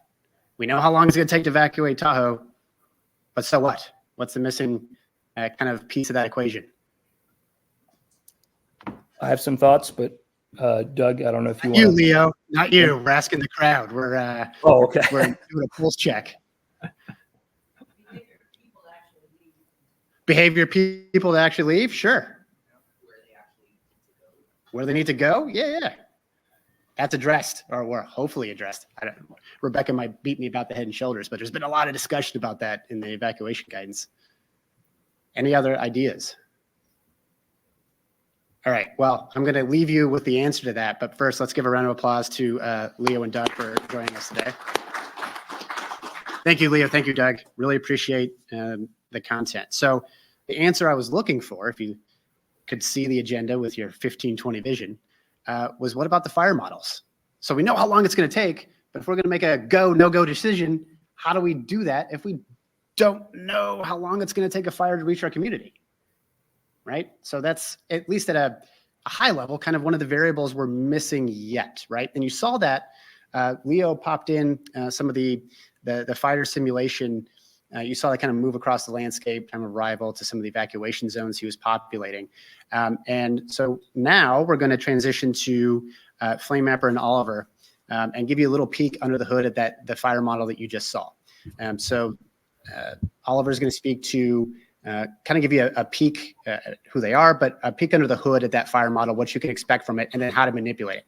Hopefully, you guys take away that this is going to be a pretty easy, intuitive way for you to do a little bit more active fire modeling ahead of a scenario. So I'm going to stop there, and Oliver, take it away and talk about fire modeling for us. Thank you, Anthony. This looks like Rebecca's presentation here, so I'll just pause for a minute. Yep, there we go. Thanks to everyone for coming today, and we're really happy to be here. I just want to give a brief introduction here to who we are and what we do. So my name is Oliver Curtis. I'm the Chief Technology Officer of Flame Mapper, and our mission is really to enable people to reduce these catastrophic outcomes that are happening within communities. And we take a very data-driven approach. We do a lot of modeling, and we provide a host of kind of products and services to help people reduce those numbers of structures and lives lost. I want to just quickly speak on some of the different avenues that we work in. One of them is this kind of mitigation design analysis, which you're going to see. There was a question earlier about risk data products. That's a forte of ours. We've been doing that for many, many years. But today, and then we have a public safety infrastructure kind of component to our company as well called Beacon Box. But today, my focus is really on this kind of fire modeling integration. And as you saw in Leo's presentation, there is a tremendous need for people to have an ability of understanding in advance what might happen in some of these really dynamic and complex situations. And I want to spend a little bit of time today kind of discussing how these things have been used recently, even within internal to our company, and then kind of finish off with a quick demonstration of what this capability actually looks like. The reason I'm using a UAS here to kind of represent this is just because a lot of this early technology integration really started with a question, and that was, how do we enable others to improve decision making? And we work with a lot of different partners, Ladris being one of them, Esri being one of them, AWS. We use a lot of Overwatch Arrow, which you're seeing on the screen right now. And really what they are is they're a persistent situational awareness capability where they are able to fly these like long endurance drones. We've been working with them for many years. And so one of the questions they came up with was, when they have, when they're flying over an active incident, can we model directly from their feed? And that capability is available today. So that was the question we were trying to solve many years ago. And we've come up with an API that allows us to do this for many different applications, not just this one, but we support, what you're seeing with that evacuation modeling. We support other industries, sensors, all sorts of different things. We have that kind of capability of supporting. We are a small, dedicated team, and therefore we are quite nimble. And so that's one of the things that we think kind of allows us to build these modeling capabilities for users with kind of basic inputs. And that's really one of the key things, because what we've noticed over the many years that we've been working in this space is just that there's a lot of complexity to what we do, but there's a lot of different use cases for using these kinds of fire models. And so we want to make sure that the basic capability that we're providing can be used by all different types of levels of users. So the kind of product that we feature is called Embercast API, and really the goal is, again, enabling an accurate model, a very simplistic output, which enables people to make those kind of more informed mitigation and planning choices. And again, just to reiterate what Leo said before, is there's just a real need for running simulation ahead of time. All these models can be done in advance. We really want to just enable people to run more models, and as a result, thousands more models we're running today as a result of this product. So I want to just, again, talk about some recent fires and how they've impacted our company. This is the mountain fire, which I was on a call with our CEO, and he got a notification from Watch Duty that there was a fire happening in Ventura County. This was in November, so a couple months back. He immediately ran a model using our software, and jumped in the car because his family was going to be impacted by that. So he immediately went out there knowing how quickly it was going to spread and into the community. He got in the car, and he's a community fire brigade member in LA County. And so, he has the expertise in order to intervene. But, within hours, he's already, an hour later, approximately, let's just say, he's waiting to enter that community. He's actively putting out fires at that property, and they're ultimately able to save that property. So unfortunately, this is one of those events, and we've seen many now where, and you can see the location of where he was, where there was many structures lost. And so in this particular instance, he was able to make different decisions as a result of the kind of enablement that we provided with the software and the kind of quick ease of use. This is just one example of how we've used this internally. And I'm going to give you another one here, the Franklin Fire. This was a couple months ago again in December, less than a month later. Again, our CEO is a member of the community brigades. This is the view from basically his community. You're seeing in the fire in the hills. We were able to quickly run models and help with some of the kind of auxiliary decisions that were being made. In this case, he was in the EOC, and quickly running models able to kind of help inform some of those real-time evacuation decisions that were being made. So, there's a lot of ways that modeling can help in an event or even before an event, and this is just one of them. This is that, these different zones that are available. What's the fire going to do based on the wind conditions? Like, let's run a quick model and have at least a little bit better intel, because we want to avoid, evacuation fatigue. This is an area that gets a lot of fires. If we can be a little bit more informed about that and not necessarily be so widespread, there's benefit to the decision makers in that sense. So that's just another example. And of course, I do need to touch on the Palisades fire. This is very close to, this is the area that we run many of our simulations. So this is an area that I've probably modeled 10,000 times. And when we initially on a Zoom call, you can see the time there, 10:39 a.m. on January 7th. We, thanks to Watch Duty and the kind of fantastic work that they do, we were able to quickly run a model. This is, I think, minutes after we saw the fire start location. I didn't get the location right, so there's obviously sensitivity to the location of wherever you run any kind of fire model, but within less than 30 seconds, we had an idea on how big a spread this fire was going to have. Now, minutes later, so 20 minutes later, we had a better sense of where that initial start location was. The model shifted a bit, but what you're seeing here with the different colors is you're seeing these hourly fire spreads. So very quickly, we knew how fast that was going to get into the community. This is obviously without suppression, which is, I'll touch on that in just a second. It's effectively enveloping the community. We knew this was a major event, and Shay, our CEO, was immediately going to be called to perform life-saving activity as part of the community brigade. So, internally, we've used this model many times, obviously validating it, and then we have customers using it as well. But these are these kind of situational awareness components to it that we think have a lot of validity. All models have limitations, these questions that came up. Data quality is one of them. The service that you're seeing here is available throughout the lower 48 and Hawaii. So, we have continuous coverage. We rely on data partners like Landfire to provide, 30-meter data in the annual increments that they do, as well as the kind of sub-annual quarterly updates. So we rely on the classification of Landfire to make the determination on what is a burnable surface. So we're running a surface fuel spread model, so the Rothmer spread model.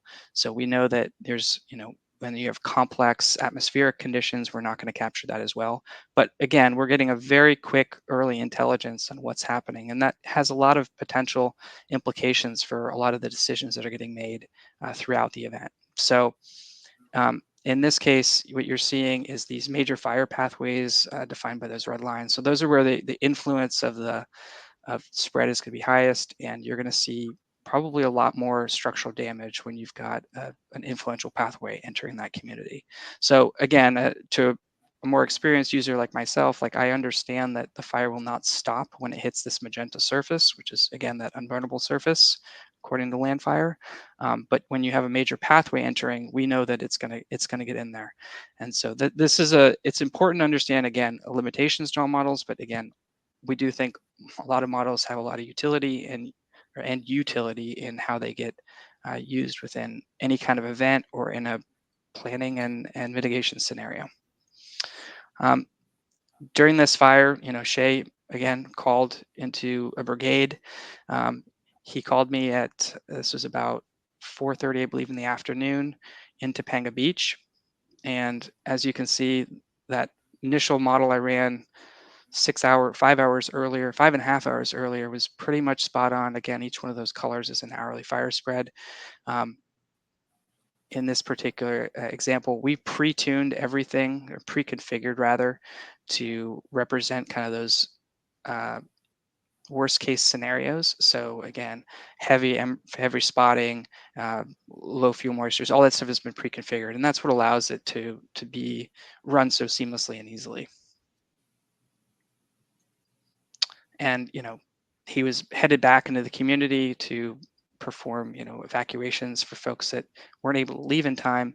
But then within an hour later, we had our first update from Virus. So we had the first aerial flights that I was able to see.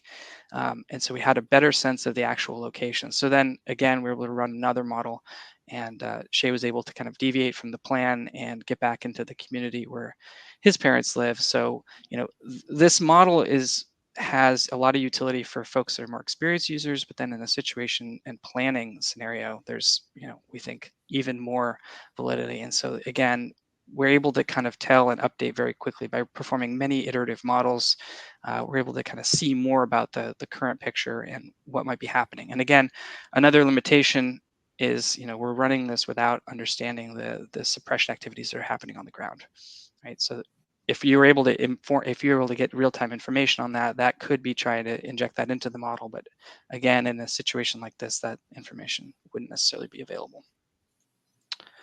So again, the whole goal is, how do we provide those kind of professional results very quickly and kind of calibrate it so that it's always being run under those extreme conditions. That's where we think that mitigation and planning should focus under those conditions. So you want to know what is that kind of worst case. And so that's why we've done all the work that we've done on the back end to make this easy to run. I'm going to flip it now to just a quick demo.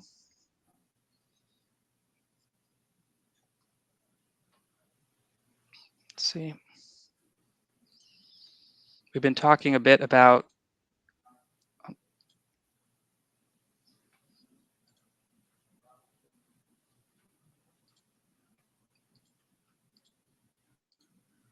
okay. We've been talking a bit about the Palisades fire. I'm just going to again demonstrate how how quickly we're able to run that. So I'm in that Palisades area here, and if this were an active incident, we could just apply the current wind. But in this case, I know that the wind was approximately 20 miles an hour at that approximate wind angle. I'm going to create an ignition in here. In this case, I'm going to choose a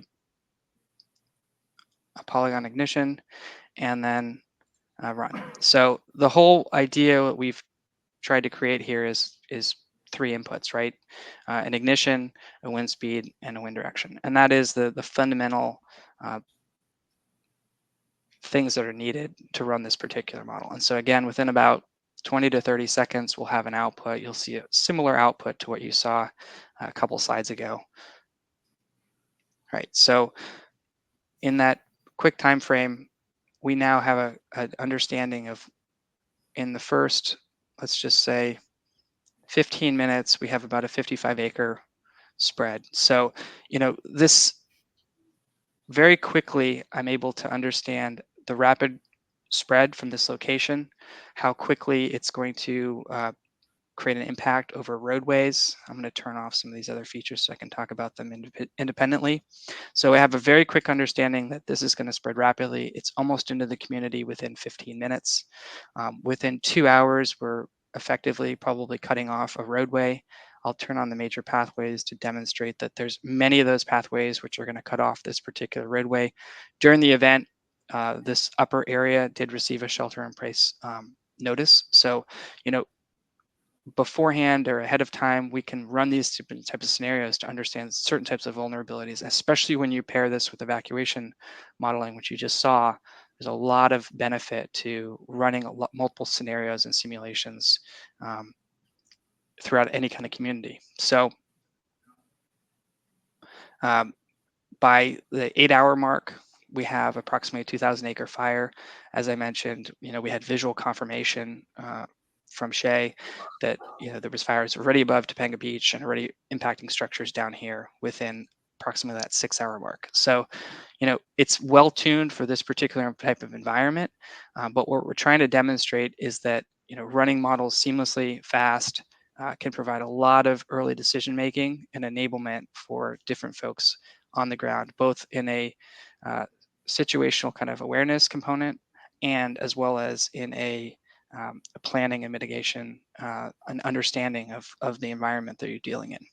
I'm going to run just one more quick scenario here. I'm going to just reset that, and I'm going to turn on the FIRUS. So I mentioned before we had that Franklin fire. So I'm just going to jump over to another area in Malibu. And one thing that's really what we've tried to do with this is make it very easy to do multiple runs. So I'm going to take this previous fire. So there could be a perimeter that's flown, or in this case, let's assume that I'm part of an overwatch. So I'm flying a UAS above this particular fire.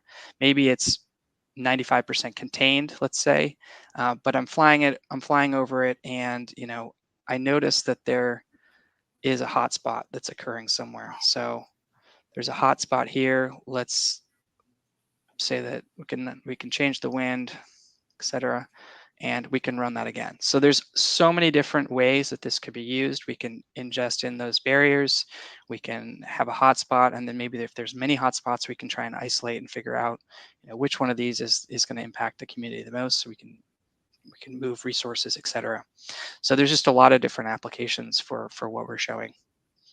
So again, that fire from that location with very minimal wind speed had pretty large impacts.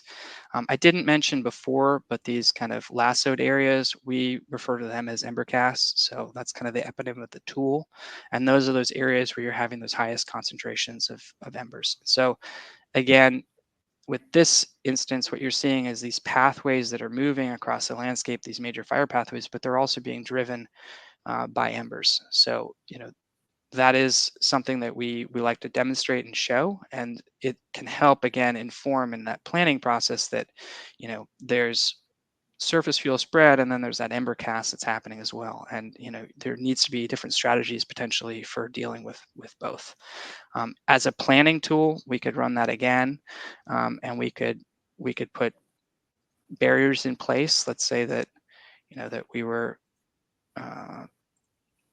putting a barrier in place here, just for instance, and we could run that again, and we could just again test the effectiveness, let's just say, of creating more unburnable surface across that landscape. So there are instances where a barrier's kind of size and shape obviously have a big impact, and that's topographically driven. Those are kind of different variables that are occurring on the fire modeling side, but the speed with which and the ease of which you can use the software is quite important. Okay, so in this case, I forgot to include the previous perimeter as a barrier. We can obviously include many barriers, but it did stop that spread from occurring kind of to the eastern portion of that fire.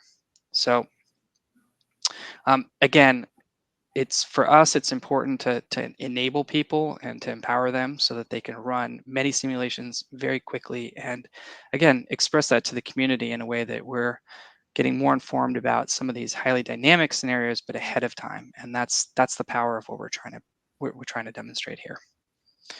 I will open it up to some questions and kind of give folks time back before their break. So, thanks, Oliver.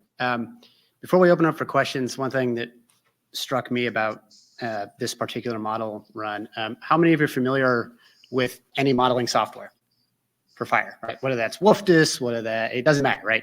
Whether that's Intera, whether that's UCSD, you heard me mention Firus. Have you manipulated some of those models before? Yeah, a lot of them can be super, super intensive. That's for very good reason, right? The problem is it's really hard for a fire department person, a non-GIS or a non-propeller head to get in and run that simulation, right? There's a lot of factors that need to be taken into account to get more precision. What you just saw was wind with land fire data, hit run, and you get a model. The other thing that stands out to me in that is that it's not, he mentioned a little bit about assuming we don't model with suppression action. Why do you think that's the case? That's industry-wide. No fire model takes into account fire suppression action. You know why? The data doesn't exist. It's really hard to say, hey, up on that ridge over there, if we drop a VLAT, very large air tanker, in this kind of wind speed with this kind of fire danger, with these kind of ERCs, we have a 90% chance that action is going to work. That data doesn't exist. It's not existent.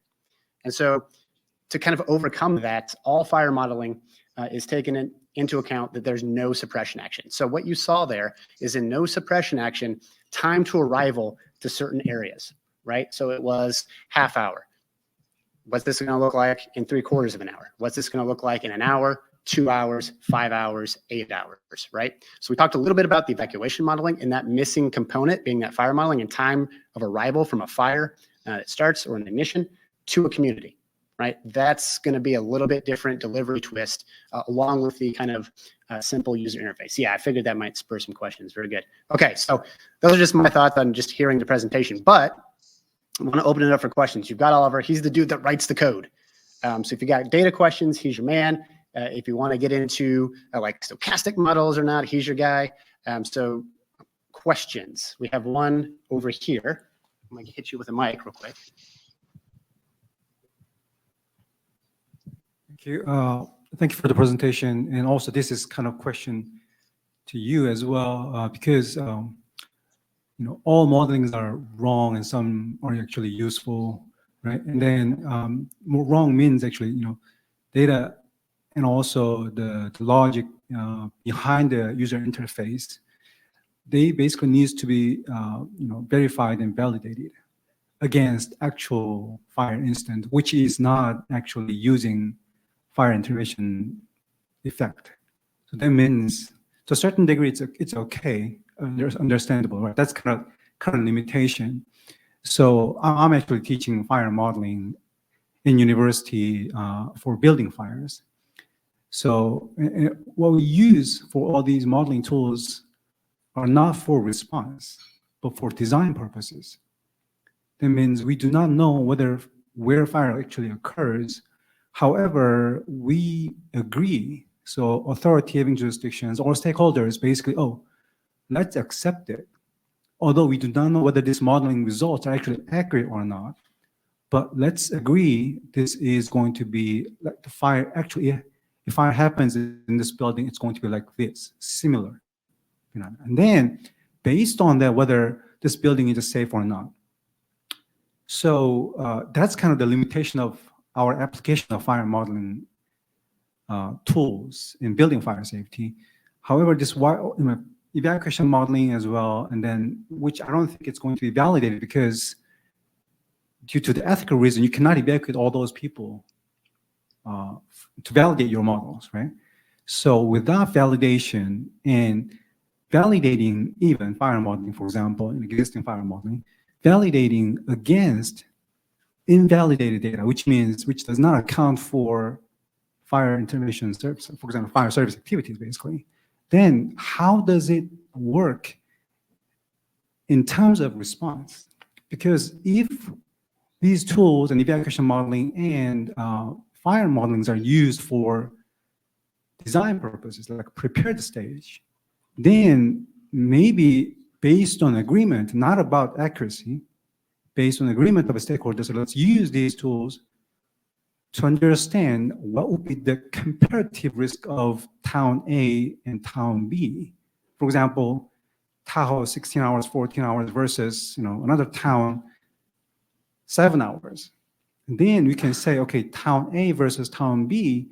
Town B may be a bit safer. We do not know how exactly though. Comparatively, because 17 hours versus 7 hours is going to be different, right? So although this is quick, but like in terms of actual application in the response phase, I do not know how actually this is going to be useful. So this is kind of open ended question, and I want to know, developers, perspective, and also as a, fire service or administrator's perspective. I actually want to hear about some opinions about this. Yeah, I'll spare you the fire service question, Oliver. So the question was kind of how are these models going to get utilized? You heard Leo, I think, talk a little bit about the planning implications, right? So hopefully folks are utilizing both fire modeling and evacuation modeling in conjunction with each other ahead of time to create the plans, right, that we're going to use. Now, to your point about all models are worthless, some are useful kind of thing. That being said, it's about run cards, right? So if we know a fire is going to spread and potentially have X, Y, or Z impact. Say fire A starts, and we have a 50,000 or 100,000 person potential impact for that fire due to proximity of neighborhoods, maybe intensity of spread that the models are showing, right? We want to give some credence to the modeling to help guide us make these decisions versus fire B, where we might have 1,000 people threatened, and it's a much lower fire severity. It helps us kind of tier our run cards in an initial response, right? And so what we see happening is in an area that gets projected a new start, and we run a fire model on it, we say, oh, this one has a pretty high impact area. Guess what? We've already planned out our response to that incident within that area. That means it's going to receive 2 helicopters, it's going to receive 3 trucks, 1 hand crew, right? And it helps us automate that response mechanism in that way. After that, the hope is that we have folks with experience on the ground to make those calls in real time, right? Once an incident commander gets on scene, he can say, hey, let's reduce our response to this. We only need 1 ship and another engine. Or maybe it goes the other way. Hey, this is cranking beyond what the model's saying. We need 4 more helicopters, order a VLAT, get an incident management team on the way, right? No model's going to do that for you. And so the hope is that we can speed up the response mechanism process by doing the pre-planning and utilizing these outputs to kind of inform that initial attack response, right? After that, you get into extended attack, and it's a different kind of modeling. Hopefully informed by subject matter experts on scene. Lori. Yeah. Mine's going to be more about the data, and I appreciate, Anthony, what you just said, because these are not, great answers, but they're something. They're more information than we have with nothing, right? So they are helpful models to inform response capability. My question is about the base data, and what I saw with the models as they were coming out of the Wildland, which we are pretty astute in modeling today. Once it hits the built environment, then your built environment data, what is that? Where did it come from? And is that factoring into the fuel that enables the fire to continue to spread, scope, and scale, not just wind? So that's what I would like to know about the model. So again, we're using land fire as the underlying data set. So your structure to structure and your fuel as it's associated with a structure is not being modeled in this. So that's a limitation of surface fuel modeling, 100%. What I can tell you though is and if I went back and looked at I think the first run that I did here of like the Palisades, see if we can pull that up. I believe that was it. What I can tell you about this particular is that with— Hey, Oliver, can you share your screen again real quick so we can see that fire spread pathway? I think that's I'm sorry. While he's pulling that up, just for Oliver, while you're doing that, just to connect dots here, this is why Rebecca was talking this morning about a fire risk index, right? So you see where we still have an issue with modeling the fuel, that the structures themselves are contributing to the scope and scale of this fire and the fire spread. So Oliver, carry on. Thank you. Sure. And totally understand the kind of holy grail of modeling would be to integrate the components of the structure, how the behavior of structure fire, totally different than what you're going to see in the wildland. So to merge those two things would be a tremendous accomplishment. We're not, what we're showing with this API is not necessarily that. And so what I will tell you though is that with a little bit of experience in, hopefully the people doing this modeling know that area, because again, if this is done in a pre-planning scenario, they would have a better understanding of that community. But what I learned just by running this is that when you have major fire pathways directly entering into a community here, with the types of intensities that are going to be associated with these major pathways, you will have structure loss in here, and the structure loss will carry throughout that community.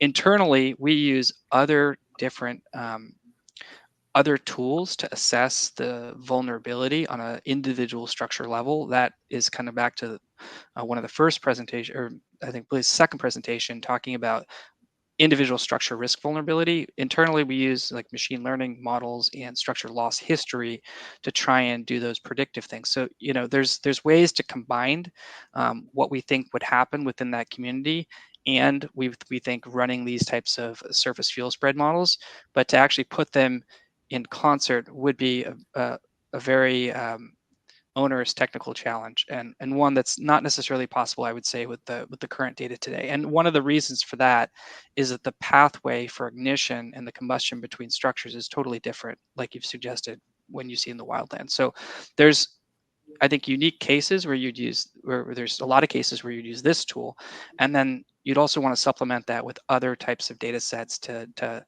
get a sense for, well, what was the vulnerability, what we would call the structure risk vulnerability for this particular part of the community. And if it's high, then we could assume internally that you're going to have a lot of structure loss. And once you get structure loss, there's a contagion effect, right? So there's structure to structure ignition.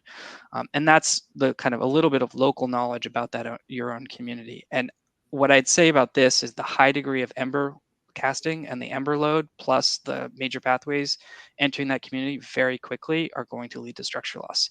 My prediction within minutes of this fire was 5,000 to 7,000 structures potentially lost with this in this incident, which turns out to be not too far off from the reality. Good question. Would it be cool if we were able to assign a structure a rating based on combustible material siding, roof type, height, vegetation around, things like that, and give it a rating, and then start looking at those ratings for conflagration? Because that's really what we're starting to see more and more is, the WUIs turned into the wildland, now it's turned into the regular conflagrations.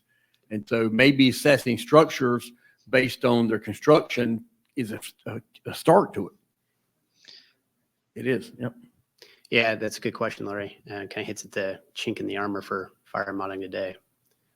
I'd like to say it's even one or the other, but we're not even to a point where we can choose yet. Any other questions? Cool. All right.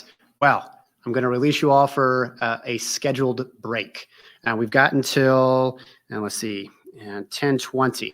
I want to tee you up real quick for after break. You should be super excited. We've got Skip from NIFC on. He's going to talk a little bit about all the tools that are available for you today to utilize, go through kind of the capability sets for folks trying to leverage any of the data collection tools or mapping out in the field.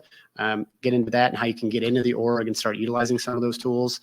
Then we're going to hear from Dana Skelly, who, if you've never had a chance to hear speak, she is a pretty brilliant mind. She is the kind of the pioneer behind fuels treatment efficacy monitoring, and a lot of the work that you just saw Cal Fire put out, Daniel Berlant and company, around trying to make sure there's an ROI on some of that stuff around communities.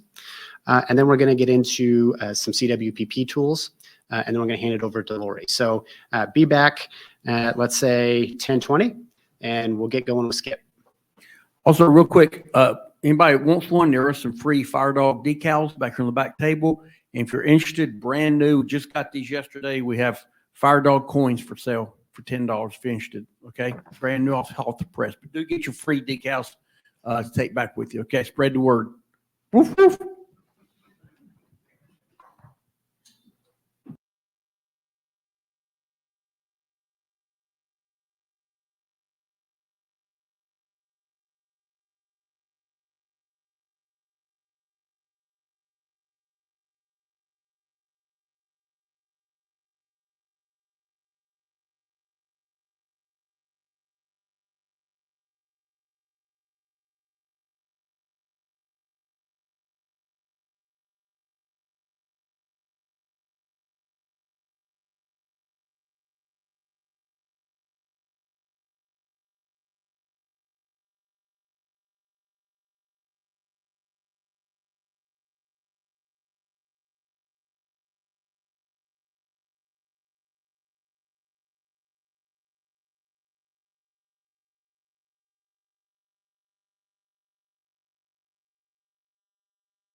Hey, Skip, give us a little time to wrangle cats.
If you're talking, Anthony, you need to go on mute or off mute.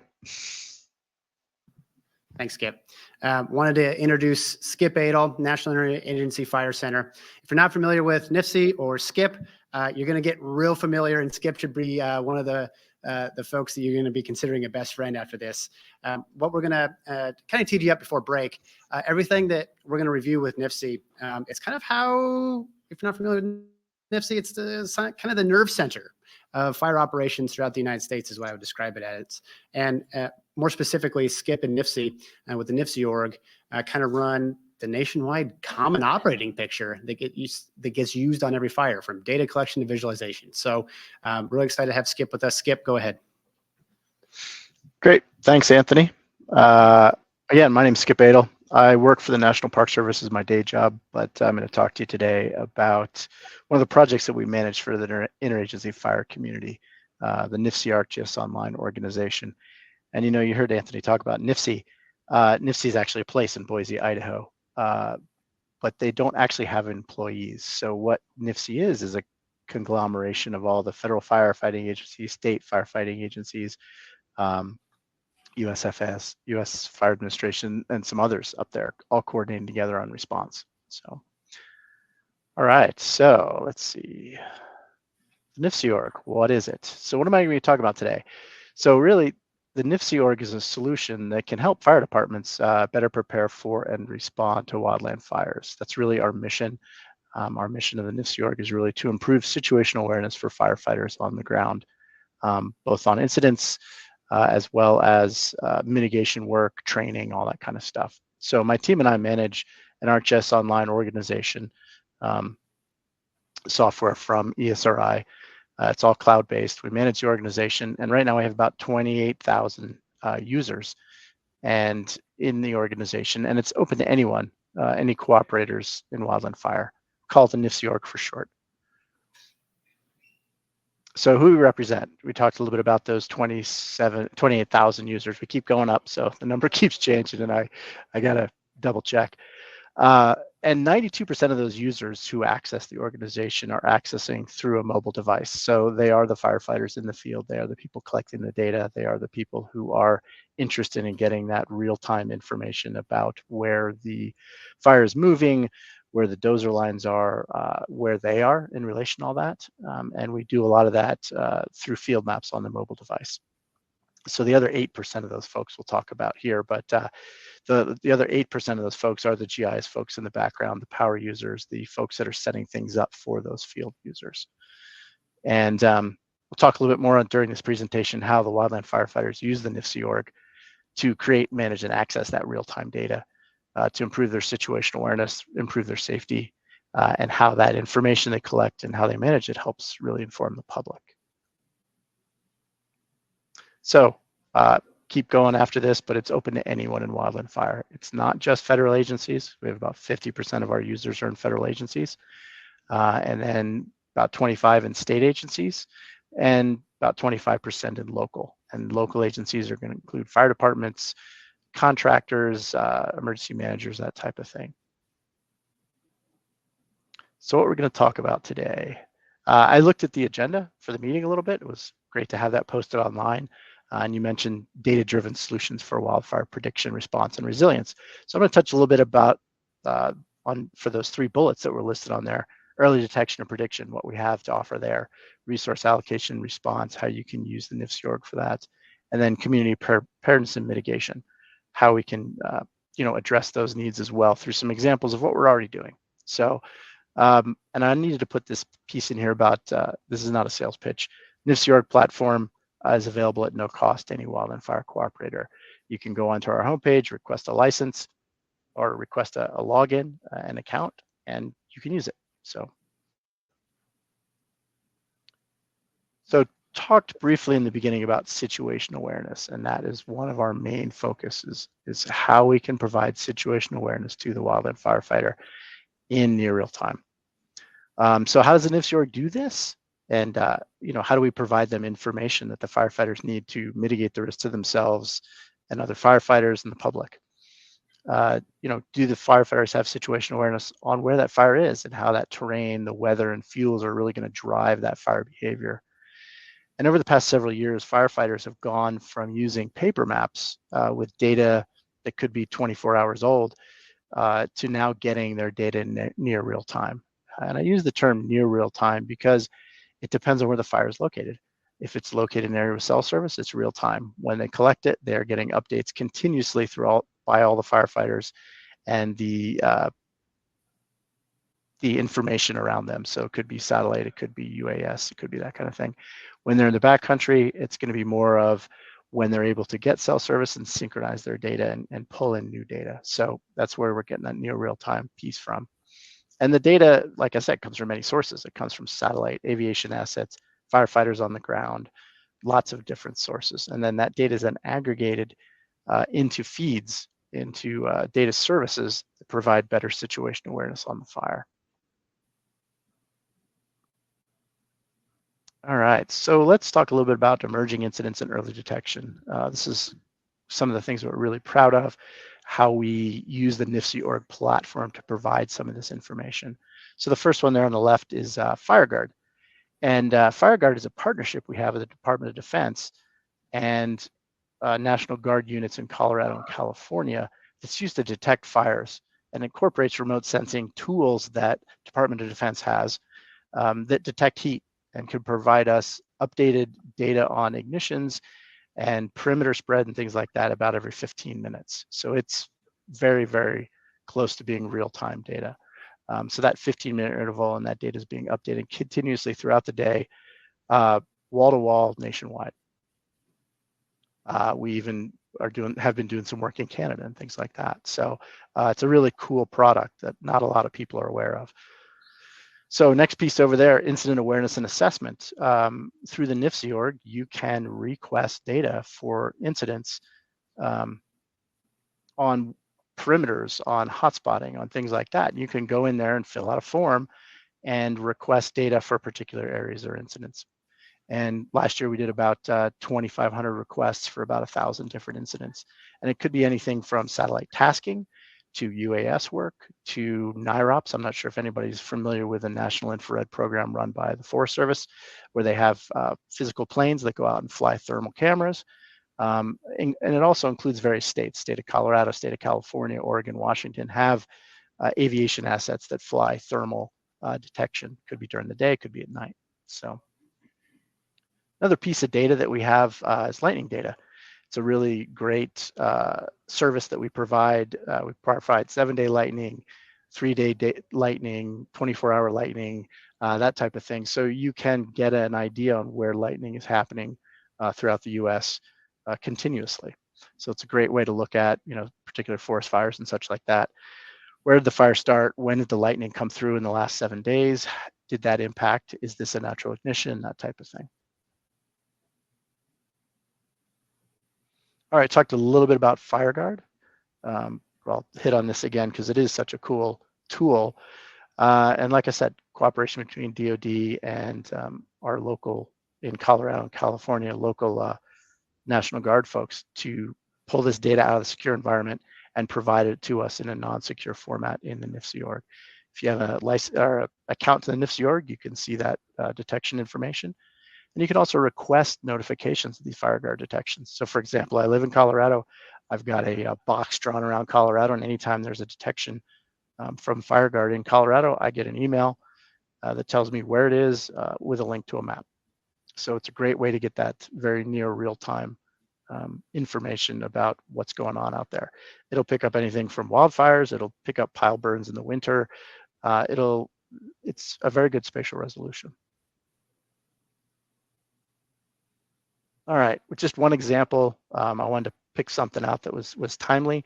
In this particular case, the Table Rock fire, which is going on in South Carolina right now.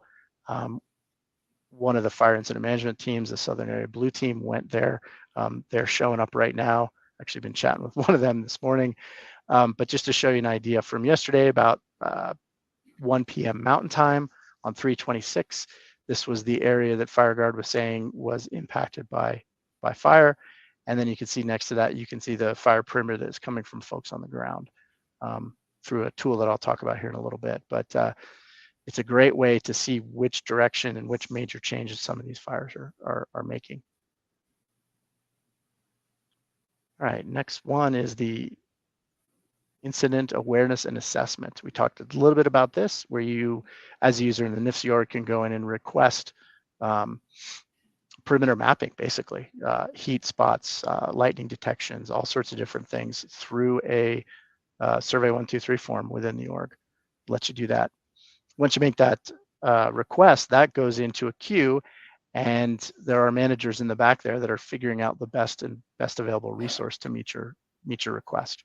So it's a great way on wildland fires. If you're state, local resources or whatever, you've got a fire that's starting to grow, you can request resources from IAA. You've got FireGuard to look at the information. You've got IAA that can put a plane up there, or possibly task a satellite or something like that to get some information about what's going on the ground. All right, so we talked a little bit about those emerging incidents. Now we'll get a little into the resource allocation and response.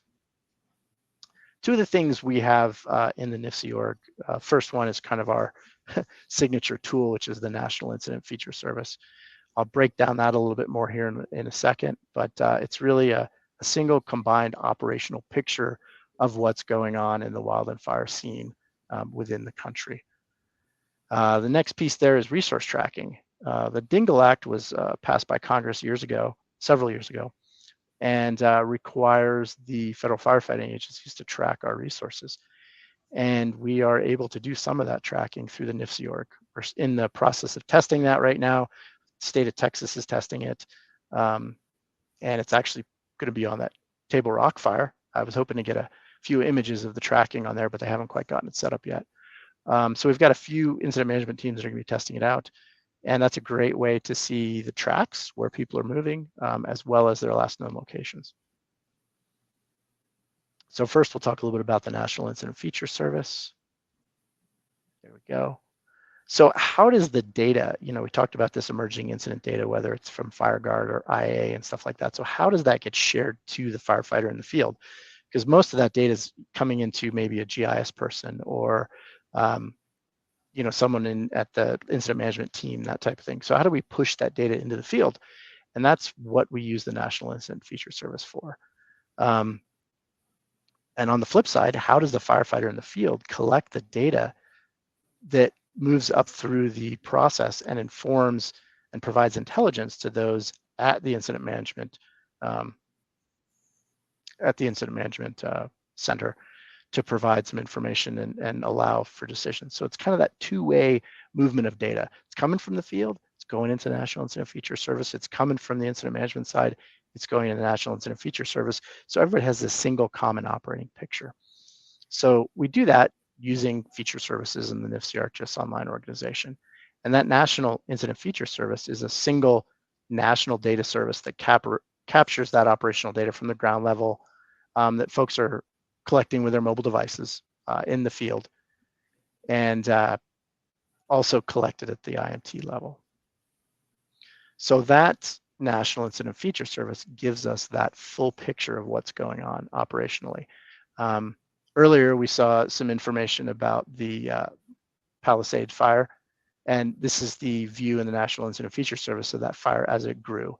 You see the fire perimeter, you see a lot of the dozer lines, you see aviation asset, how they move through flight routes and things like that. And all this data and information is available to everybody on the ground, everybody using their mobile device who's using the NIFC org. Again, it's that single picture. Last year, like we said, about 46,000 fire locations. If there's a wildland fire and it's entered into CAD at the state level, federal level, that type of thing, that data then shows up in the National Incident Feature Service as a location, so folks can use it as a response tool. And then we had about 6,700 fire perimeters that were added as well, based on, it could be anything from a type 5 response with one engine all the way up through a type 1 team, on bigger fires like you had in California.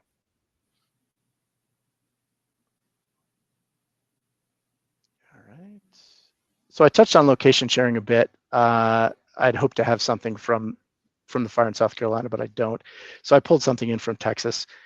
And the location sharing information, you can see it briefly in this image, but the track lines are those blue lines, and then those last known locations are those bubbles. So you see a last known location towards the top of the fire, one on the west side of the fire, and you see how the firefighters are moving around the fire. This is in Texas, mostly road-based, that kind of thing. So we can provide this location sharing capability so you can see where your resources are on a fire during the incident. So you can make better resource allocation decisions. You can make better routing decisions. You can do that through the NIFC org. And that location service is, again, a feature service. So it can be added to any web map, dashboards, or anything like that that you may have produced. And the tracking goes on through Field Maps, which is the mobile app that is used by the firefighters in the field. I want to touch a little bit on suppression repair. So we also use the National Incident Feature Service. You know, there's the ramp up with initial attack, extended attack, and then as you're starting to wrap that fire up, you're starting to have areas of the fire that are cold. We do something called suppression repair, where we go back and we fix damages from suppression. You know, dozer lines can make a mess on the ground, so the teams will come back in and clear that, bring the brush back in on the dozer line, make it so there's no erosion, things like that. So suppression repair is a big piece of how we manage incidents. And the National Incident Feature Service allows us to track our how we fix this suppression repair data. Got some good dashboards. Again, they can use it on their mobile devices in the field, and then they can kind of tie a fire up and just say, hey, we've completed this many miles of suppression repair, fix this many line, and then we can kind of move on. So a lot of cool tools that you can use to not just respond to the incident, but respond to kind of cleaning up the incident. All right, got a little bit in here about community preparedness mitigation. There was some discussion earlier about collecting data on structure assessments, and I've got a really cool example that we do with the National Park Service where we've gone out and surveyed about 36,000 structures on Park Service facilities to prioritize how we're going to treat those. Also talking a little bit about fire restrictions. So the NIFC ArcGIS Online org, you can really look at it as a platform for you to build your requirements on top of. You can do dashboards, you can do story maps, you can create data sets that you need to in order to manage and provide information out to the public or your internal cooperators as necessary. And a great example is fire restrictions dashboard that was put up by New Mexico and Arizona. And they provide that out to the public through the NIFC org. We host it for them. They don't have to do anything, and they can make that data available to everyone in those states. A little bit about fuels treatment planning as well. We've got and I'll go into this a little bit more, of course, but we've got a whole setup dealing with fuels treatment planning that mirrors the way we respond to incidents. So same types of maps, same types of apps, that kind of thing for planning mitigation treatments and the like. So we'll dive a bit more into this. So fuels treatment implementation. Like I mentioned, it's the same tools and workflows as incident response. We use the same symbology where we can, and we allow folks to go out and use the tools in the NIFC org to plan and implement their fuels treatments, whether it's mechanical, whether it's prescribed fire, whatever. But they can build a map, they can share a map with their cooperators. This works really well in cross-boundary treatments, whether it might be Park Service, Forest Service, state and local. People can all use this as a way to work on a project together.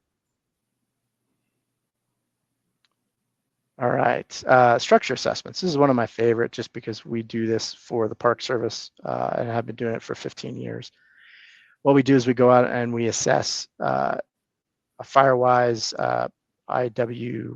FireWise type of survey, same survey that you would use for the International WUI code. We use that to collect information about roofing, siding, access, roads in and out, whether it's got a fire hydrant, all that kind of stuff. And we do that all in the field, all on digital devices. We do not use paper. We all use field maps for that. So we're basically working with our firefighters. They're using field maps for incident response. They're using the same type of field. They're using field maps again for planning. They're using field maps for doing their survey work for surveying structures. So they get to use this tool over and over again, and that familiarity is then built up, and they're really used to using it. And we've surveyed about 36,000 structures throughout the U.S. that are on Park Service property. Almost all those we've done twice now. Some of them we've done 3 times, and we have a revisit interval that we go based on the fuel loading. And what that provides us at the Park Service level is the ability to access this data, provide this data to incident management teams, or use it for our own internal planning. So this is just a quick view of Yellowstone, the Old Faithful, and showing all the structures there, their hazard ratings, their accessibility, that type of thing. We have pictures for all of them. We have information for each and every structure, and using ArcGIS Online, using field maps has allowed us to build that very large data set to prioritize information. We have some pretty cool output examples. We do reports. The data comes back in the mobile device for incident management, that type of thing as well. And then the key part here is we took all of that information from the structure prioritization and we rolled it all together with current replacement value, importance of the structure to the park unit. And we nationally prioritized where we needed to do our fuels treatments around structures. So very good defensible way of showing how our investments in fuels mitigation are benefiting some of these structures. And some of these things like the Old Faithful Lodge, they're not replaceable. So it's really hard to put a value on a lot of that stuff, but there's about $45 billion of infrastructure that's managed by the National Park Service. So, all right, how much time I got left here? Let's see, not too much longer.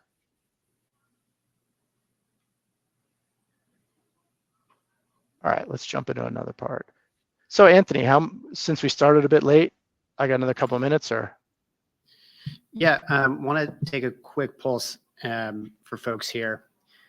So what Skip is showing, this is available for all fire departments across the country.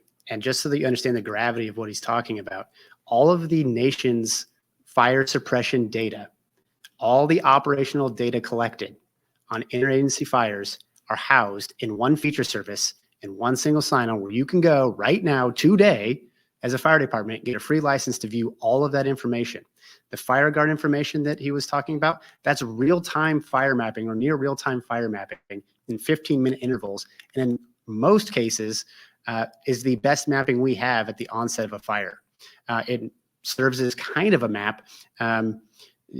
Want to be careful here, but the Maui fires, there wasn't a whole lot of mapping or survey depth when that fire occurred, and FireGuard was essentially the best map we had for a few weeks. So the data sets that you just saw get run through are available for everybody to view. You can ingest them into your own maps, and the field maps capability that Skip's talking about, all of that data scheme is already curated for you. So all you need to do is log in and start collecting data around your area when you have fires. So the magnitude of what Skip is talking about, this is the largest common operating picture, pretty close to globally deployed around, well, definitely within the US, right? And if I would have asked and take a quick survey, raise your hand if you knew that there was a structure triage done for every structure that's been threatened by fire that's received an incident management team on in one service. Yeah, not a whole lot of hands going up, right? So there's a lot of value to being able to get into the org, see a lot of the data that Skip just went through, and being able to manipulate that and bring that into your own response plans at home, right? This is all the data that you guys are crying about wanting, right? Well, I want my structure triage data. I want fire spread model. I need to know real-time fire spread. All of that already exists and it lives within the NIFC org, right? And Skip's the administrator of that. So he's the guy that's going to approve you or deny you, him and his team, to get into that org, right? Skip, we'll let you go just a minute or two over here, and then we're going to open it up for a quick question or two, if we have any for you. So with that, lead us out.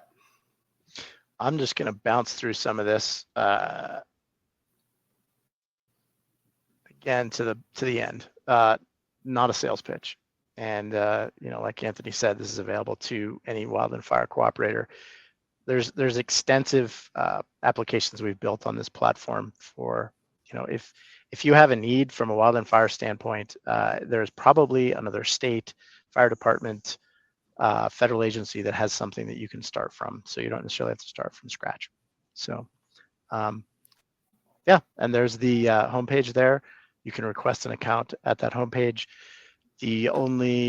If you're not coming from a government email address or a fire department email address, we'll ask you for a red card. just to just to let us know that you're a wildland fire cooperator. Other than that, we have a very low bar for getting into the org. Thank you, Skip. Again, Questions? I can't underscore the importance of what you just saw. That's all the nation's operational data housed in one spot, managed by one central authority. It's fantastic. It brings a lot of clarity to a lot of the data out there and answers a whole bunch of questions for fire departments about where to get that information. All right, questions for Skip? Yeah, we've got one here. 1 second, Skip, we're getting the mic. Sure. Hi, yes. My name's Chris Lee. I'm coming from San Francisco. I'm curious if you ever tried to export the data and use large language models or the AI models to prepare incident responses or experiment with that, because I think if I log in, I have to digest information. But has anyone tried throwing this and asking ChatGPT, can you create an incident plan or anything more advanced that might be useful? No, we haven't. Kind of two reasons for that. One is, as a federal government agency, we have very limited access to AI at this particular point. And the second one is, this is all being run by like 5 people. So we don't have the staff, unfortunately. We'd love to really kind of push the boundary in a lot of this. And what we're focusing on right now is a lot of the location tracking for firefighters. So. I'll add on to that real quick. I'll take off my fire department hat and put on my Esri hat. I know that we are experimenting, and I believe in ArcGIS Pro, I think, there's sort of an Esri GPT, if you will. So when you get those damage assessments, you can use plain language to query the data. Hey, how many structures are damaged? How many are not, right? And that's useful to a point, right? But it's not as actionable as you'd like it to be. It can give you an idea of where damage might be done. And then you kind of use that as a starting point to send to USAR teams as you do all that ground truthing. So there's a way to leverage it. It's just not to the point where it's like, hey, make me a complete IAP today, right? Like it's not there yet for the geospatial portion. So I do know, Anthony, that over on the USAR side, Paul Doherty with FEMA USAR is working on some of that, looking at it for search probability or search timing, but looking at USA structures as a way of saying, counting the number of structures, type of structure they are, and then saying, okay, it's going to take 5 minutes to do a 1-story home, 10 minutes to do a 2-story. But that's a great thing to look at. So, any more questions for Skip? It's a good time to grill him. Cool. All right, Skip. Thanks for the presentation. We really appreciate it. And thank you for all the work that you guys do. It's pretty important work, and I really appreciate how far you've brought us from the common operating picture standpoint, Skip. All right, round of applause for Skip, please. All right. Now it is my distinct pleasure. I like to call her, I think we're friends now, Dana, is that right? Can I call you a friend? Yes. Oh my gosh, if you Okay. didn't, I'd be so sad. So Dana's a fantastic mind, and I hope you all have a bunch of questions for her at the end. She's essentially the mastermind of bringing ROI to field treatments on the landscape. A lot of times, I don't know, personally, when I was running the state of Wyoming, they say, hey, you have $2 million to do fields projects. Go out on the landscape and get things done. I'm like, great. And it's just me, a dumb fire guy out there looking and just cutting down trees and saying, hey, that's high risk, that's high risk. Maybe some lead analysis there, but there's no, so what, right? Great, you treated 2,000 acres. What impact did you have? Did you buy down risk? Did you actually achieve the goals that you were looking at achieving? That's a question that's been largely unanswered, I would say, wildland fire industry-wide for quite some time. It's a bit of a problem. When state legislature would come back and say, hey, that $2 million we gave you, what did it do? And you're like, well, we treated those 2,000 acres. Here's how much biomass we took off the landscape. Here's how many communities we protected from fire impacts.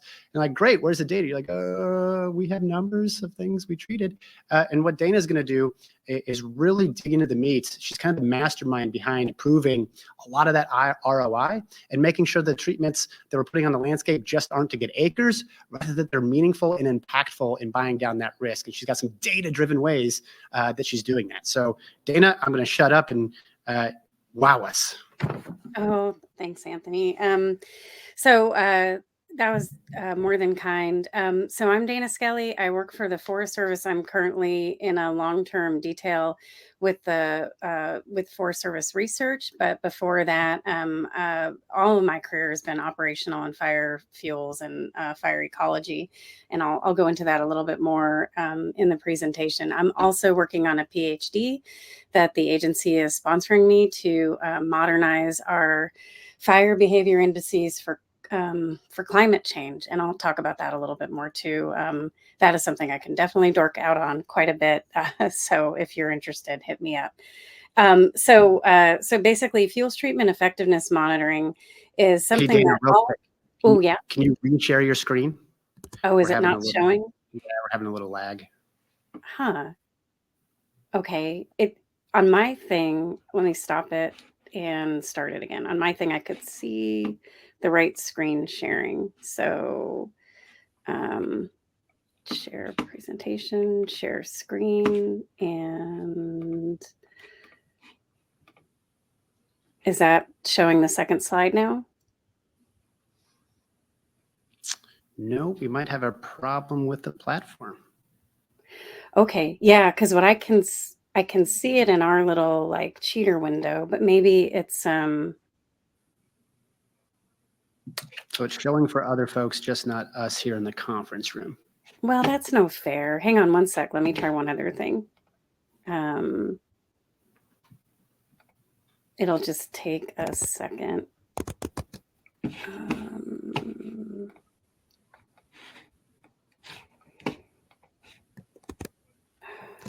While Dana reshares her screen, and I know she's going to talk a little bit about this, CAL FIRE just put out a statewide policy adopting all of these workflows. So for any mitigation dollar spent on the landscape in California, this is CAL FIRE policy now. Everything you're about to see here, they've actually kind of expanded on it, right? With the resources that an agency like CAL FIRE has to bear, and not to jump the shark as you share your screen, Dana. But they've got an entire alerting system now built in. So as fires pop up on the landscape and that fire spread impacts a previous fuels treatment, they're able to just dispatch folks to do this analysis that you're about to see. So Dana, the slides are working and we're ready. Okay, good. Yeah, they CAL FIRED it, and I couldn't be more excited. You know, you can evolve a lot by yourself, and if you're smart and motivated, there's a lot one person can do. But when you engage in a community of practice, really the opportunities are endless. And so grateful to Anthony for connecting all of us so that we can continue to evolve and grow and be more useful more widely, right? So I'm me. And I'm based in the Pacific Northwest. I live in the Portland, Oregon area. When I first came to the Pacific Northwest about 11 years ago now, I came from having managed a fire program in the Florida Keys, which I was very lucky to get to do, I won't lie. And I became Chief 3 or the Deputy Fire Staff on the Malheur National Forest, which is in Eastern Oregon. Which sometimes is in the news for things that aren't really fun to live through, but are very interesting if you don't live there. So in Region 6, the Pacific Northwest region of the Forest Service, we are a very pragmatic and resource-based economy here. We get a lot done on the ground, more than anywhere I had ever worked in fire and fuels. And I started with AmeriCorps in 1997. So I've been doing this for a little while. The thing that makes the Pacific Northwest unique in my experience is how much we still do commercial harvest and how important that is to all of the work on the ground. In the Forest Service, the Pacific Northwest region is always in the top 3 for accomplishment for commercial harvest. That's really not a surprise when you grow really, really, really big trees and you still have mills. We also get quite a bit done in terms of fuels reduction work. And then we also get hit with wildfire. And all of that, I've learned to think of it as it forces us to be very innovative because we're tested on all fronts. Our local communities really rely on the resource-based economies for their existence. And so being pragmatic and being innovative just really go hand in hand in this environment. But increasingly, the question that we're all asking ourselves is, are we treating in the right places? When I first started in the 90s, and after AmeriCorps, I went to the National Park Service. I always was coming in this from a lens of two things. One is always blending the best available science with management. And the other is fire as the most important conservation tool we have at our disposal. And so when I thought about it from that Park Service lens, and we had fire use at the time, and I got to work extensively both in fire ecology programs and with the Wildland Fire Use Module program, where I would get to go to wilderness areas and observe free burning fires as they roamed across the Gila Wilderness or the Frank Church River of No Return.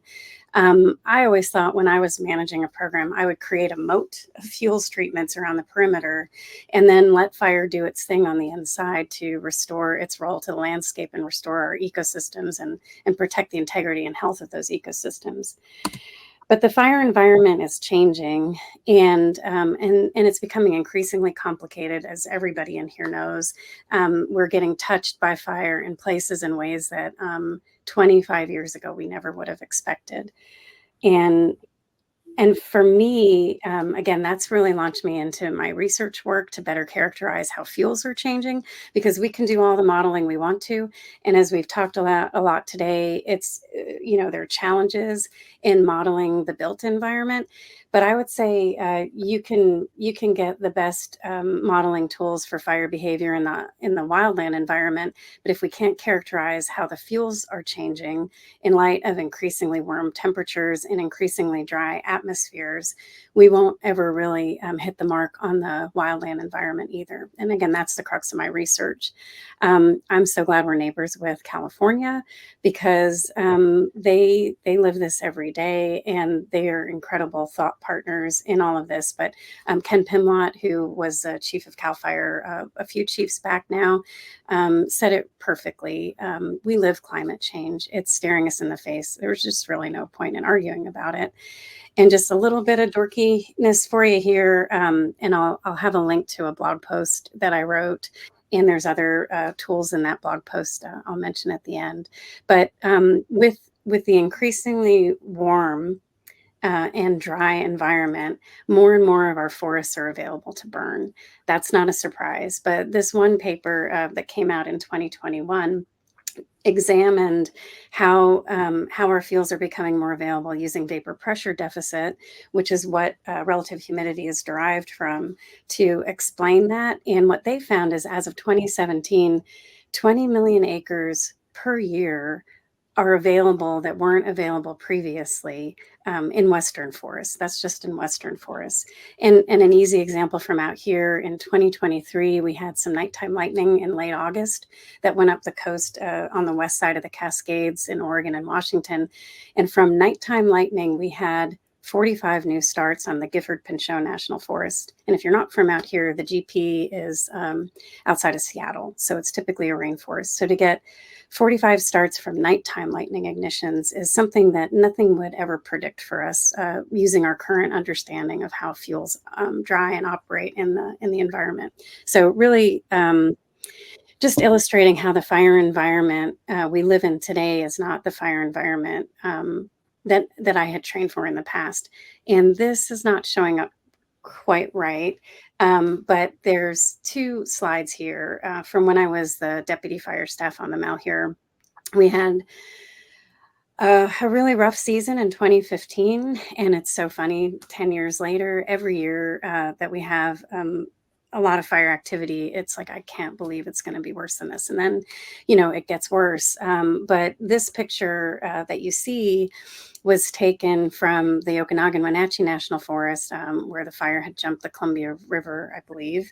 And it was a very large air tanker dropping retardant to protect communities. The image underneath it is what I always was trained for as WUI, which was a large open landscape, some forest, a few outbuildings, and then the VLAT in between those. So the fire environment has changed in every possible way. You all live that, you all know that. And we are getting outpaced by it on a regular basis. That's where I'm glad to work for the federal estate and to be able to share these tools with you, really using off-the-shelf products to better adaptively manage so that we can increase our chances of success for our communities and our responders when the fires happen. This image is the Canning Creek fire, that fire on the Malheur in 2015. And it was in Grant County, Oregon, which is always in the top 3 poorest counties of Oregon. And that fire persisted on our landscape, threatening all of the large towns in Grant County over the course of about a month, because it was really, really hard to get resources to manage a large fire. It ended up being over 100,000 acres, and it hit most of the critical WUIs in that county. We lost over 48 primary residences, which was very impactful in such a poor community.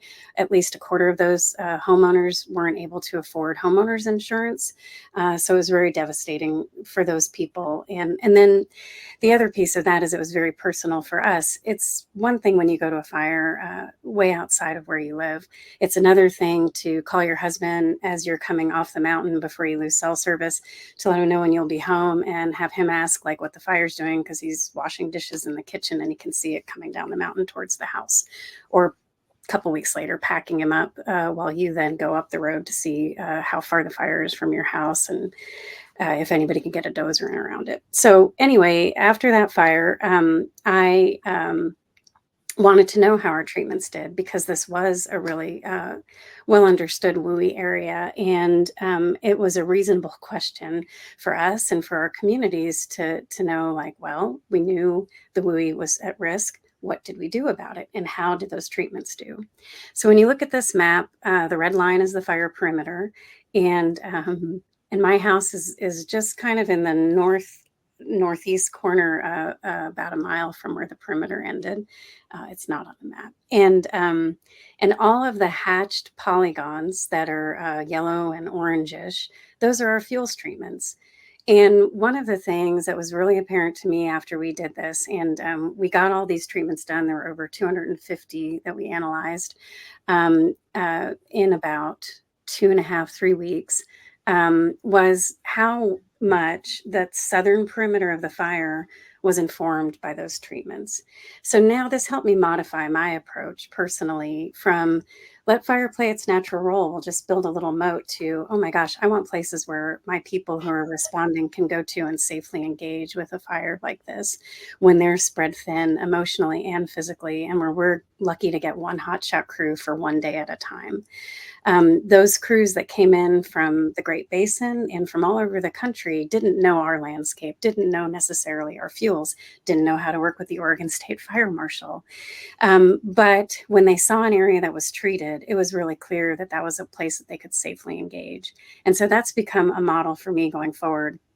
And the other piece about using this information and making it available spatially, clearly, easily, it's helped me help our responders broadly across the Pacific Northwest. When we've had our annual interagency fire leadership meetings and interagency management response team meetings, we've shared information like this. And as you'll see in subsequent slides, we've consistently helped our teams have the data that they need to string together fuels treatments, to use them for response, and to just be thinking that way. Because anytime we have a large fire season now, we don't have enough resources to manage all those fires the way we might have 15 years ago.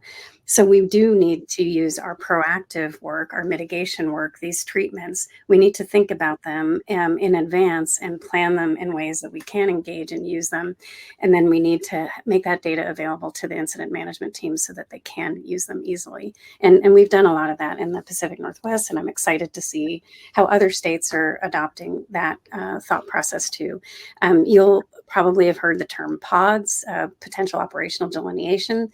That's a way of talking about this, but people have been putting fuels treatments in the right place for the right reasons for a long time.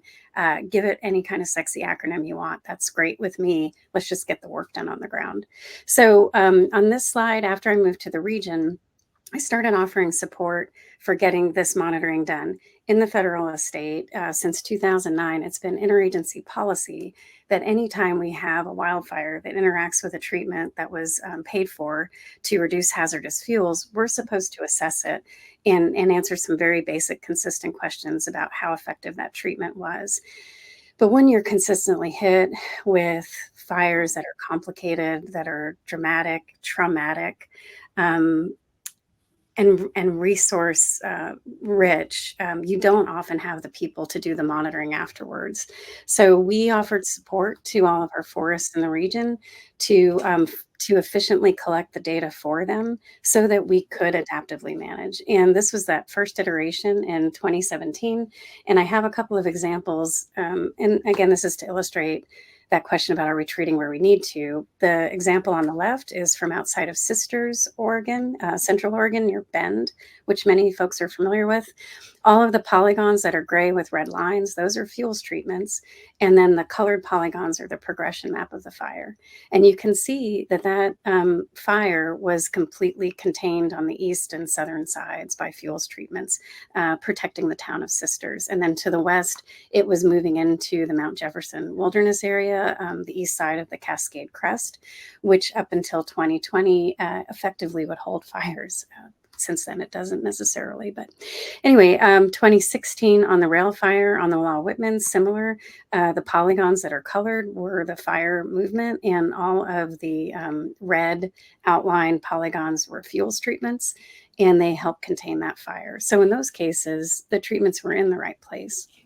But then when we looked at areas where our treatments are specifically focused on volume and harvest and not always placed in the right areas to specifically help with containing fires, it was a little different story, right? You can see that these treatments are scattered across the landscape, hard to string them together, did not really overall contribute to the control of either of these fires, both on the Willamette National Forest. But again, that's okay. We don't always do things right the first time. We would love it if that was the case. But what we do need to do is learn. And by monitoring what we've been doing, we've given ourselves the chance to do that. So starting in 2018, we transitioned to using Esri tools, ArcGIS Online, all publicly available tools. And we built a system of bringing in interagency resources to basically blitz across the region on all the large fires that needed help to get our fuels treatment monitoring done. On the left side of this dashboard, the link is at the bottom below, and I'll share it again on the last slide, are the 3 questions that the interagency community has been answering since 2009. Did the treatment contribute to the control of the fire? Was it strategically located? And did it change fire behavior to change fire effects on the landscape? When you go into these dashboards, and this was our first one in 2021, this is our second one, both public facing. There are drop-down menus on the top right of the screen where you can select either a forest or a fire, and it will give you all of the polygons of the treatments. And when you click on any of those, it'll give you more detailed information from the team that did that treatment assessment. So here's one example from the Watson Creek fire in 2018, where it was in an area of a lot of beetle kill. And the forest, the Fremont-Wainema National Forest, knew that this is a recreational area that's really busy in the summertime. And this was just one of those nightmares, right? I mean, if you work in a landscape that's ever going to have a fire, we all have that experience, and we all know, like, oh my gosh, when we have a fire in that place, that's going to be terrible. Like, we're going to have a hard time evacuating people. We're going to have a hard time getting resources in to manage it, even under the best of circumstances. This was that nightmare for the Freewin, and so compounded by the beetle kill. So they did a bunch of mitigation work. to clear the area, to improve it for access and egress, knowing that it would be probably at the height of recreation season when that nightmare fire scenario happened. And then when they did have that fire, 2018 was a busy year and it was hard to get resources. The team that first got there was trying to go direct, like everybody does when you first get a fire, and really struggling to find a place where they could get a toehold.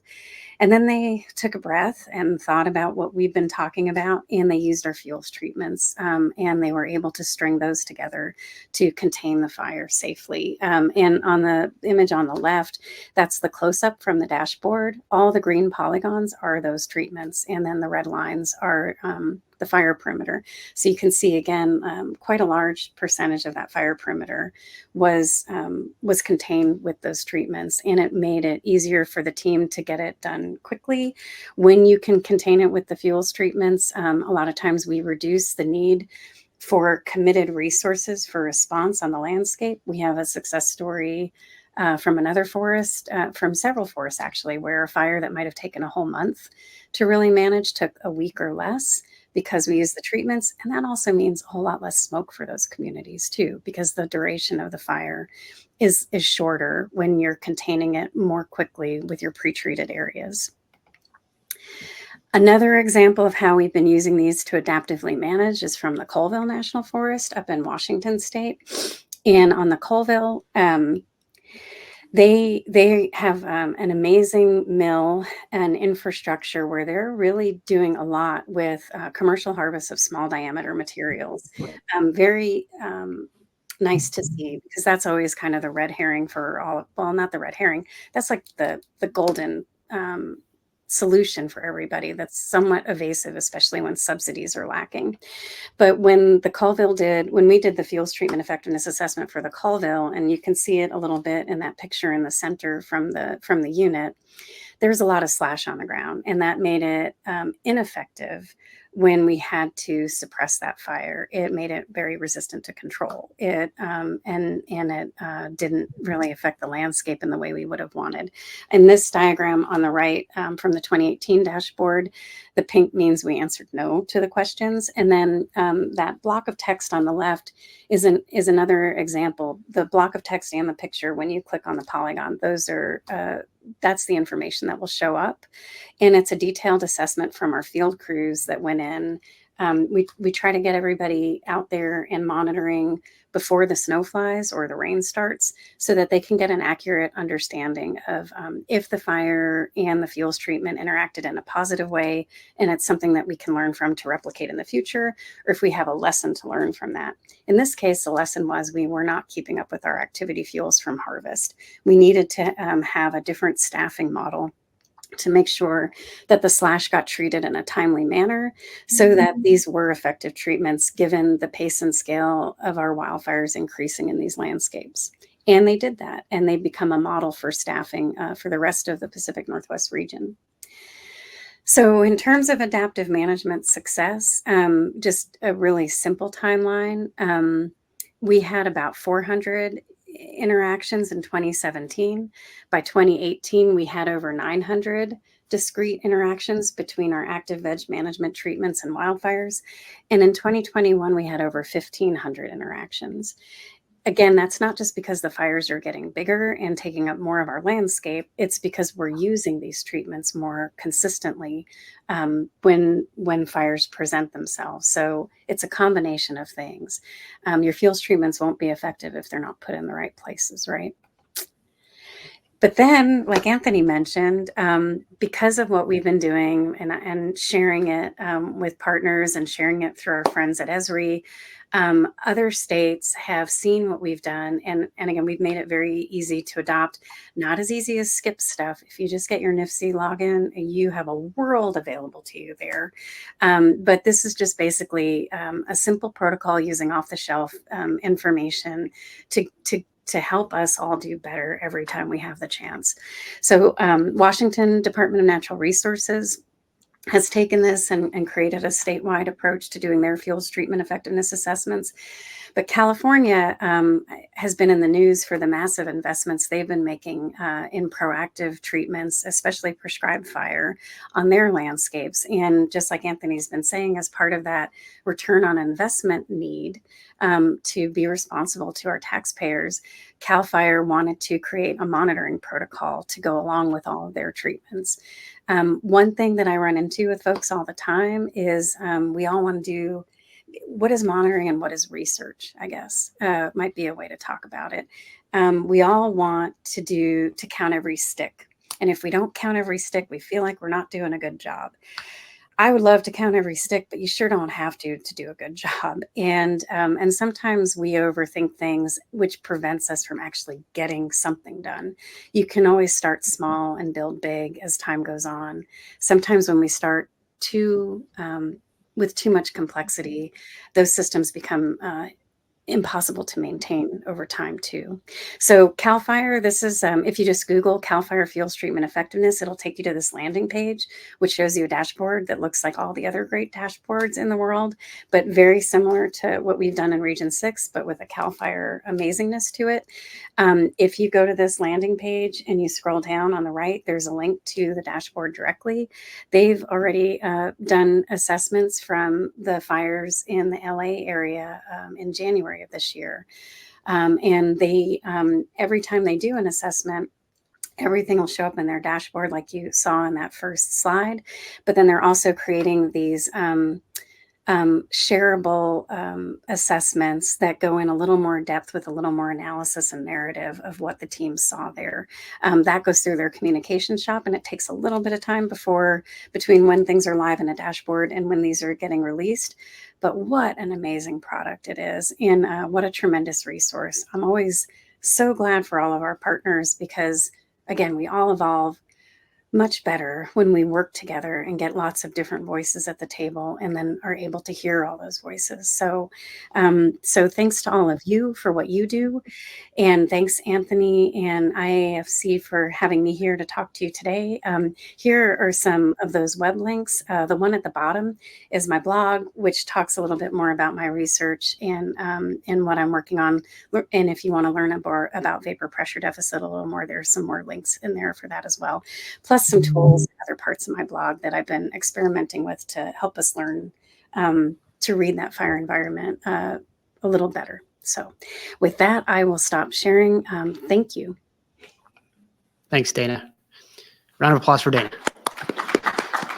Okay, I don't want to shortchange anyone here. We're like a minute or two over. Do we have a question or two for Dana? Okay, I think you're good, Dana. Thank you for presenting. All right, so the story so far. We had Headwaters set us up kind of with the scale of the problem. 1,100 communities outright open to urban conflagration occurrence. We moved into a little bit around the US of A's work on all the data and how fire departments are going to start reporting some of that, giving a view into their risk profile through that data generation, some of the national evacuation work. We covered probably one of the most foremost data-driven evacuation plans to date. You get to see a demo of that evacuation software in practice. We took a peek under the hood at some of the fire modeling capabilities, some of the strengths, some of the weaknesses with those. We moved into some of the tools that are available to you. You guys saw I'd wager to say, the world's largest common operating picture, at least on the civilian side, available to everyone here today for free, from data collection to visualization. All of the nation structure triage data lives in one feature service. All of the nation's operational data for every fire across the country lives in one feature service. These are things that exist for you guys today.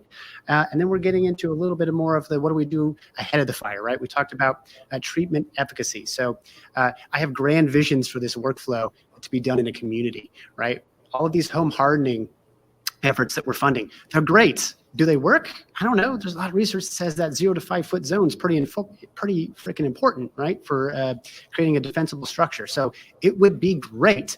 And the heels of CAL FIRE's work with the public safety slant on some of that fuels treatment efficacy monitoring work to be able to say, hey, because of the field treatment A, B, and C along the edge of your community in conjunction with your guys' defensible space, stop this fire from becoming an urban conflagration. That's kind of the extrapolation of the presentation you just saw. We're proving ROI on field treatments. You can go back to your state legislatures, go back to your joint powers board and say, yes, the money we're spending on risk buy down is actually making a dang difference.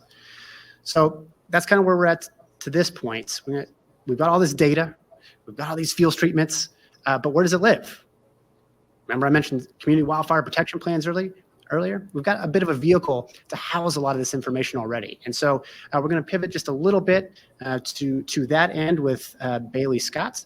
She's going to walk you through some tools that are coming online relatively quickly on how to compile maps for your own CWPPs once you have all of this data. Maybe CAL FIRE makes all of the treatment effectiveness data open. You could download that, bring that right into your own community wildfire protection plan. So that's kind of what Bailey's going to talk to us about now. So Bailey, to you. Thanks, Anthony. Yeah, we're going to talk a little bit about CWPPs and ArcGIS solutions and what we have coming from Esri. Before I dive into what we've got prototyping for the solution so far, I'm going to walk through really quickly what a solution is. So solutions are custom configurations of ArcGIS that are prepackaged and industry specific. So to get to them, if you have ever logged into ArcGIS Online or Enterprise, you can click the apps launcher up here, go to solutions, and then you'll see a list of industries over on this left side over here. You can click public safety and then click fire service to see fire specific resources that are available today. These are all included with your existing licensing and come at no additional cost. So for example, to click one, you can click deploy now. It's going to put all the pieces to that solution into your contents for you. So we are working on a community wildfire protection plan solution, and I'm going to show a little bit of what we have so far today.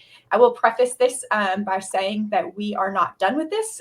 It is still very much in development, and if you like what you see or if you have ideas based on what I talk about today, please reach out to Anthony or I, and we will make sure that we are taking all of the feedback from everybody that we can as we develop this solution, because it, like Dana said, it takes everybody to make things really, really great. So if you are familiar with ArcGIS Pro or the Fire Accreditation Analysis solution, this is probably going to look very familiar to you. This is a task-based pro project solution that we're working with. And the goal of this is to get you the maps and outputs that you need. So again, Anthony talked a little bit about all that data, and it's a little bit of everywhere. It's coming from different places. Some of it lives all in one feature service. Others is coming from various other places. The goal of this is to be able to put everything in one place and be able to export the maps out for use in mitigation planning. So just a little peek under the hood at what we are working on so far. You'll notice in the tasks, we have 3 general task groups. One is getting to know the project, which will walk you through the project structure, how to organize your data and sign in to your organizational account, whether that be through ArcGIS Online or ArcGIS Enterprise. And then we have the meat of the CWPP. So we'll walk through everything from location and community authority to creating critical infrastructure. And then the ultimate goal of all of this is using all these data points to create proposed mitigation areas. So we'll look a little bit at all of that. So the first map is going to be location and community authority. So defining what your location is and where you're interested in doing wildfire protection planning. We'll then be able to pull in things like topography and water and soils. This is going to have some preloaded data, but you can always bring your own. And then you're able to clip that data to your map as well. So if you want to only look at things within your jurisdiction, this gives you a really granular view of things where you're very focused on that. Or you can view things at a whole. So you can see, I can turn off the clip on this. And it will load my entire, the entire layer, so I can see the contextually how this layer exists beyond my boundary. And then the at the finish of each of these task steps is an export step, which helps you export your data into a format that best works for whatever documentation you're going to be using, whether it's through PDF or PNG or whatever you need it to be. The export step will support you through that. This is showing some elevation-based data and water source-based data within this map. You're also able to load things from climate and vegetation. Again, a lot of this can be sourced from the Living Atlas of the World, but if you want to bring your own data, you can certainly do that as well. That's the case for all of the steps within this project. So you can add things like your climate zones, which will load here in just a second. We've got our land use over time that's loaded in as well. So I can compare and contrast those two if I want to within the same map. That's a bigger layer, so it takes that one a second to load. So you'll see there what the land cover is for our little example area here in Boulder. And then I can enrich my CWPP area. So if I want to learn more about what's going on within my area, I can do that. So we walk you through creating a population map. It's going to use my CWPP boundary, which I just randomly drew on this map. It's not a predefined geography by any sense of the means, but I can use this to enrich the map and gain insight. So population and just understanding how many people and what type of people are being served within my CWPP boundary can be accomplished within this map. And then we walk you through labeling the map as well and making sure that it's ready to be exported in a way that makes sense for your documentation. There's also a response agencies and emergency facilities step and critical infrastructure. So these two together give you a clear picture of where your critical infrastructure exists and how to protect it. For historical fire occurrence, you can also bring in, we've got previous perimeters loaded in, but if you wanted to bring in incident-based data from the fire department, you can certainly do that. Who is conducting a CWPP varies depending on where you are and what the role of your organization is.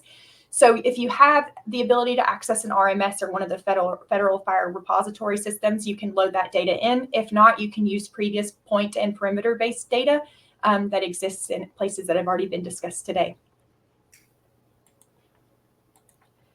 Then the biggest step in this project is a wildland urban interface step. So what we're doing in this step is really assessing who and what lives within different zones within the WUI. So we've got loaded in the USFA WUI layer. This can be substituted if you have a local model that you've run that has different types of zones, but we've got that preloaded in if you don't have anything. And then we've also loaded in USA structures, which if I zoom in on this map, you'll start to see some buildings appear. You can also substitute that out if you have a local level data set. But what this step does is it takes your CWPP boundary and that USFA WUI layer, and it's going to clip the structures and the WUI zone to your area. So we are just talking about what's within our sort of zone of authority in this step. And then it's going to take the WUI zone for each structure and pass that over onto the buildings.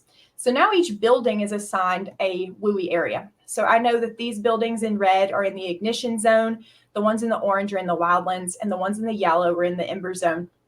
And then I have my others here who are not considered in any of those three. But what that allows me to do is I can get a granular count and a chart of what buildings and how many reside in each area and what their property use type is based on the USA structures data.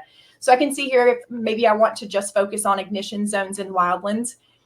The Pro project will also take these data sets and create a high-risk buildings or high-risk structures layer that can be used to help proactively mitigate fire risk. So we know that the structures within these two zones are going to be the highest risk. So we can start with those as we start prioritizing and triaging our areas of interest.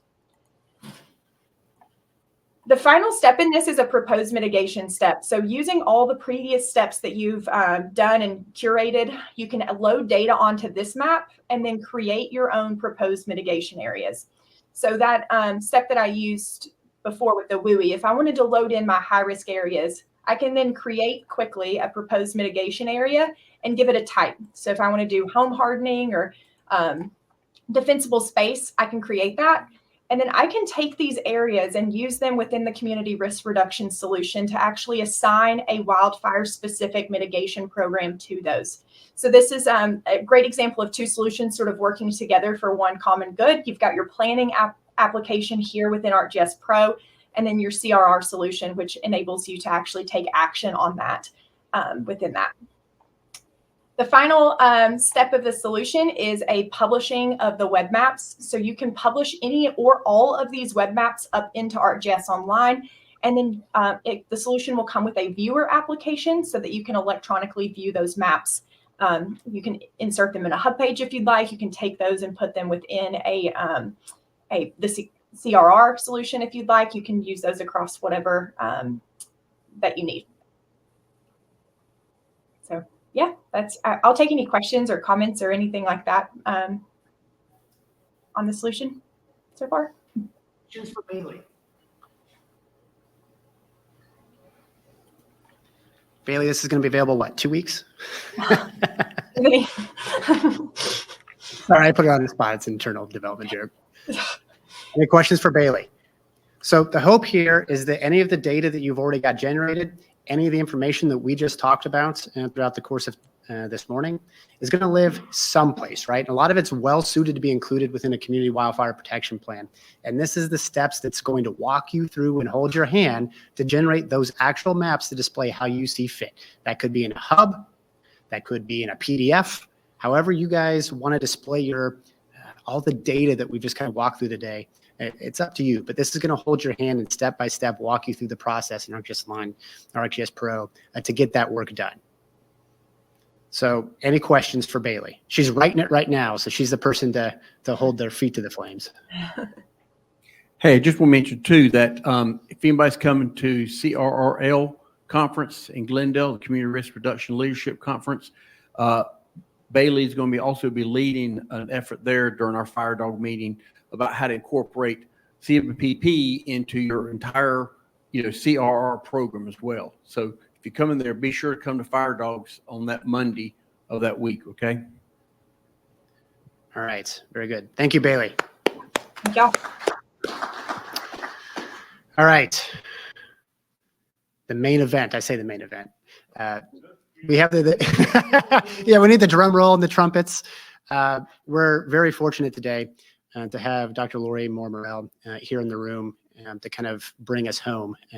So just to give you a little idea of how this is going to work, Lori's going to speak, and then we're going to have lunch provided here in the room for folks. They're going to start wheeling stuff in, and then we'll hear from sponsors while we get a chance to eat some food. So without further ado, I have the distinctive pleasure of introducing Dr. Lori. You heard a lot today, I think. One of the takeaways is collaboration's rather important. And I know no other head of state better suited to talk about such a topic than Lori. So Lori, thank you. Great, thank you very much. So hi, everybody online, and you guys are troopers to hang here for this much data over, 4 hours now almost. So we're gonna be brief to wrap up. So Anthony, thank you for your leadership and what is happening in this room. So slides are here somewhere. Anthony, I'm gonna let you. Sherry, could we pull up her slides, please? So data, for those who I don't know, I'm looking forward to talking with you more, but having the president of the IFC just walked in. So hi, Chief Waldo, welcome. Thank you very much. So I've been doing data for well over 20 years. In fact, NERIS is the culmination of work we've been doing in the fire service to try to bring a solution to the lack of quality and quantity data that we've had in the past.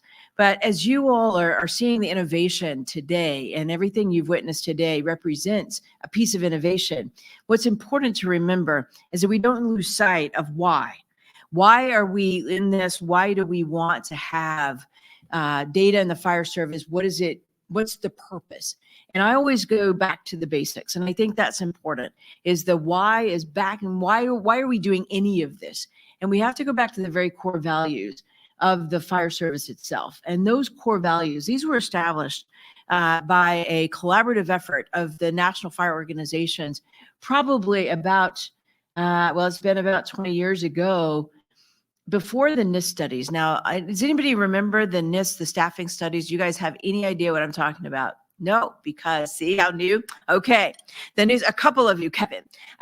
So about 20 years ago, we did some field research because of the lack of data on operations. We had response times on firefighters, and we had when they finished on the scene, but we knew nothing about what happened between those 2 points in time. From an operational standpoint, there were no data. Water on fire time, rescue times, search times, the venue they searched, nothing. And so that is still the case today without the new nearest platform. And so we went to the field to try to model what was happening operationally on the fire ground. And these report, there were field experiments in the low hazard arena, a single family dwelling where most people die in their own home, and in the high hazard or a high rise, so a 13-story building with a fire on the 10th floor. And in these two frameworks, we literally put thousands of firefighters through multi-unit drills in order to collect data on how they would operate in these environments because of the lack of data. So at that time, the question was why? Why do we need to have this information? And it's because it informs our very core value. Why does the fire service exist? And that is to prepare, prevent, to do public education, and then respond. If all of those things don't work, to prevent an adverse risk event, a fire or a bad thing happening, then we have to respond. And so those are our core values.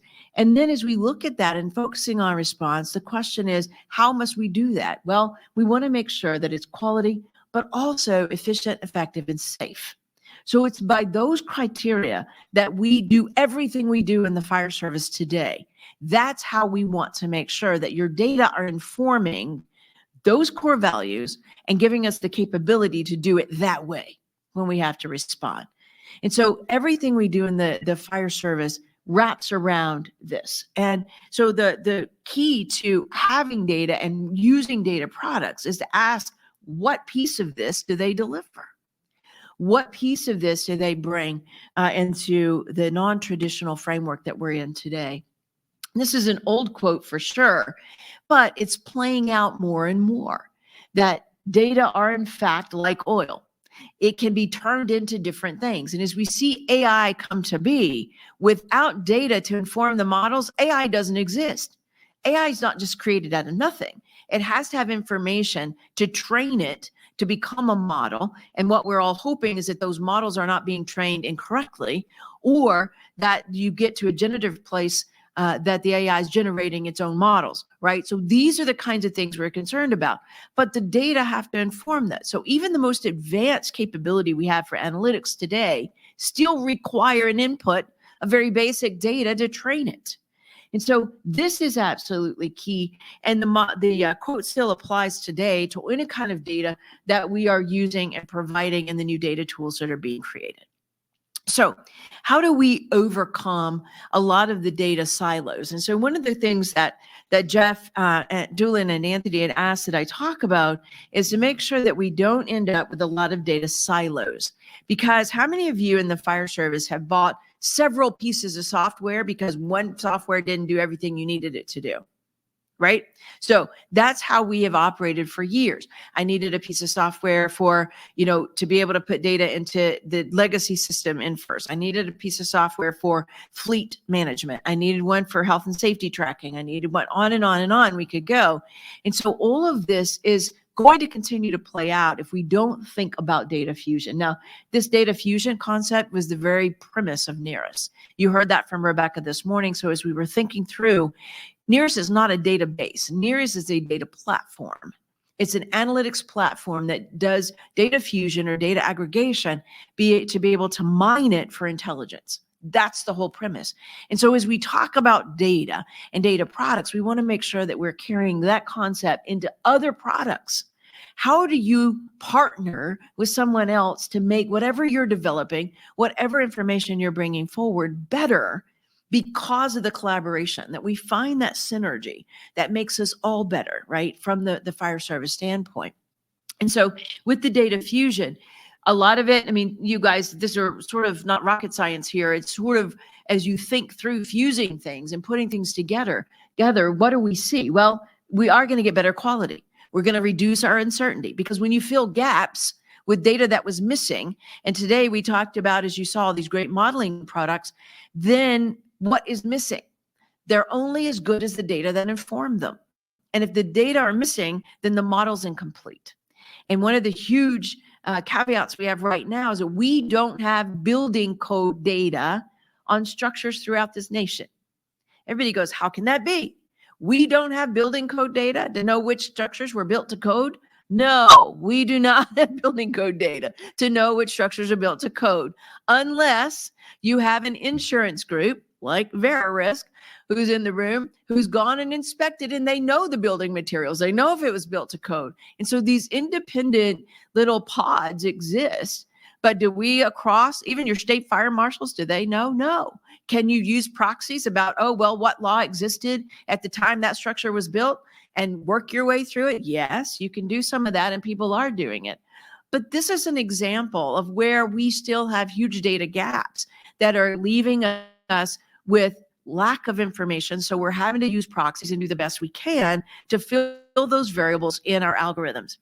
So data uncertainty, fusion can reduce some of our uncertainty, certainly better decision-making, and certainly lower the cost.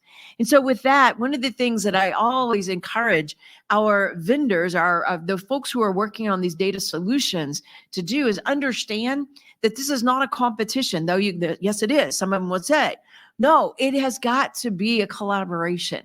This is not a zero-sum game here. You win, I lose because you were faster, you got to the data faster. That's not how this needs to work.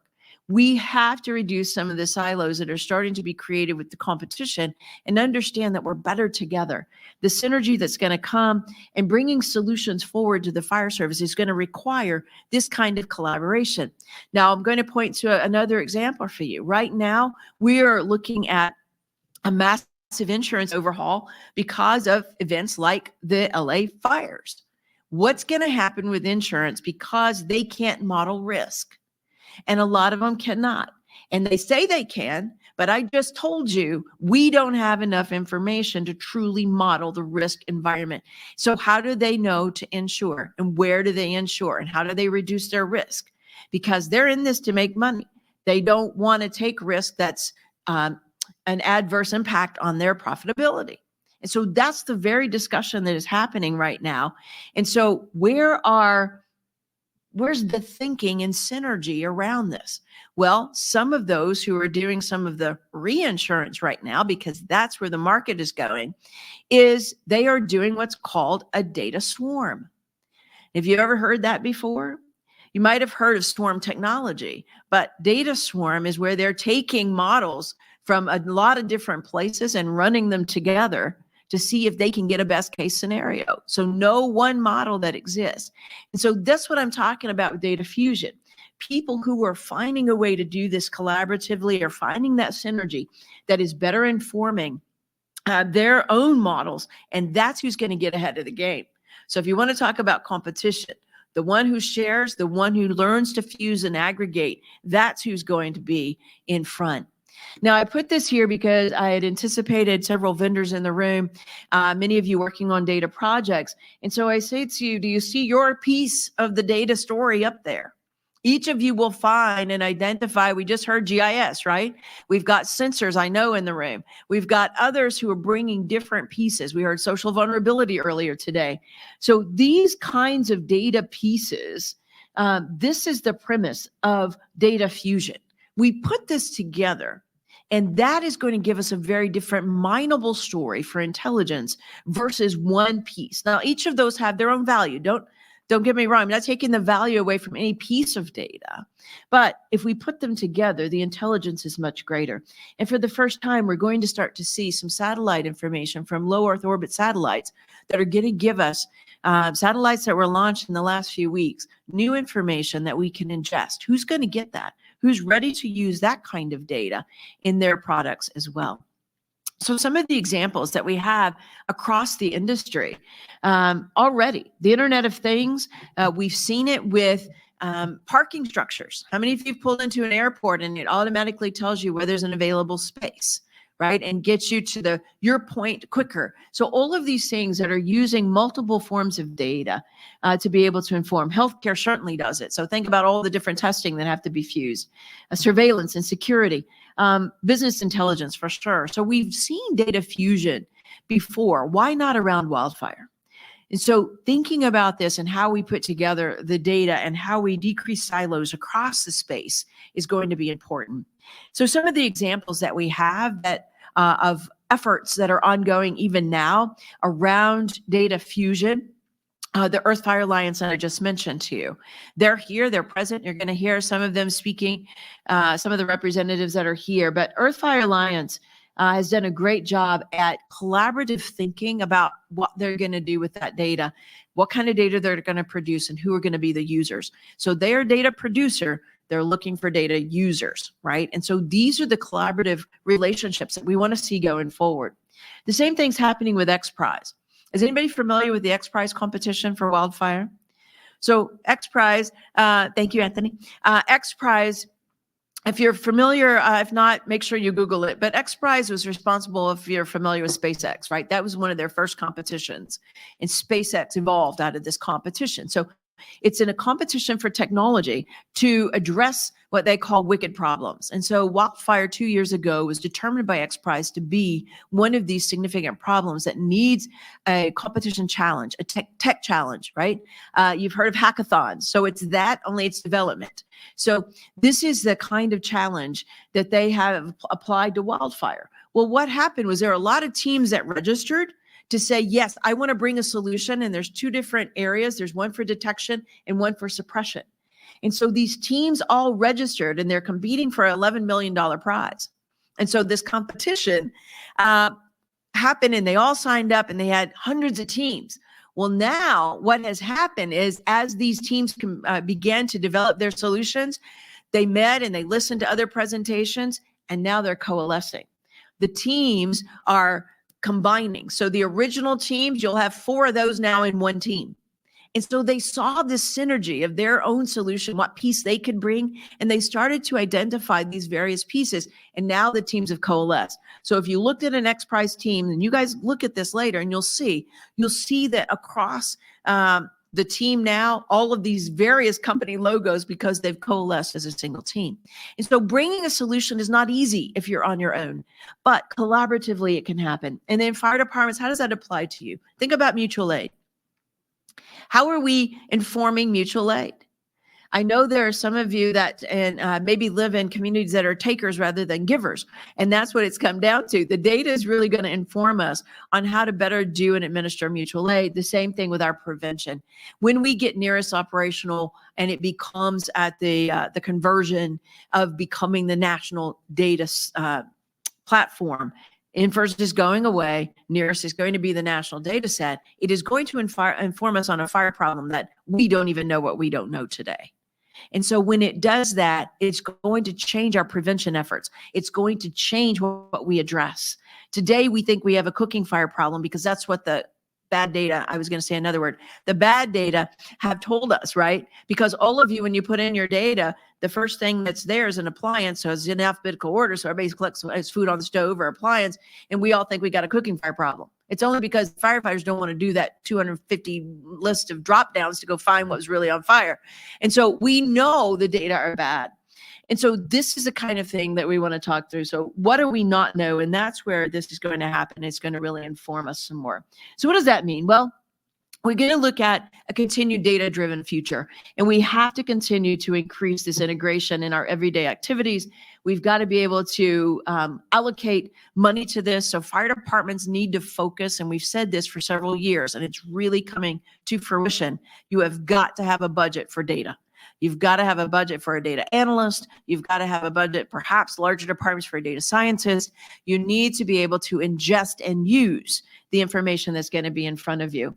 And so we've got to have firefighters that are more and more literate for data. And so understanding that you're operating data every day on your phones, your computers, having that in context and using are going to be better. So certainly our goals are that as data are gathered and processed and analyzed faster, we want to be able to use it. And that's the key to all of this. So for that, it's going to require all of you to continue to do outreach, new teams. Think about that. The mindsets are going to have to change, our capabilities, but most of all, an overall trust of each other, especially if we're going to collaborate, then we've got to trust that we're doing this for the right reason. And I take you back to the why and those fire department values. So if we can remember our why, the trust comes a little bit easier, particularly if you feel like you're in a competition. So understanding the why is important, and data fusion, data collaboration is our new way to go. So with that, I'm going to end that. And Anthony, I'm going to hand it back to you or Jeff. And thank you for letting me have just a few moments. They know this is my passion. And so data is something I love to talk about. So I really appreciate it and really loved having some time with you today. So thank you, Jeff. Thank you, Lori. As always. Thank you, Lori. Thank you. Okay, they're going to start bringing the food in for lunch, but while we're waiting, I want to invite our president, Chief Josh Waldo. He's IFC president, chief of Bozeman, Montana, to come up and say a few words. And thank you all for being here this week in Kansas City with us.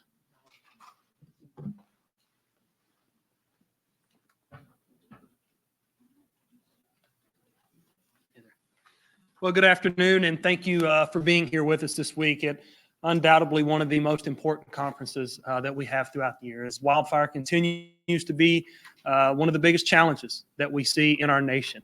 It's always great to follow Dr. Lori and come up here and talk just a second about data. Thank you, sir. And how important it is to us. Data is what's going to tell us our story.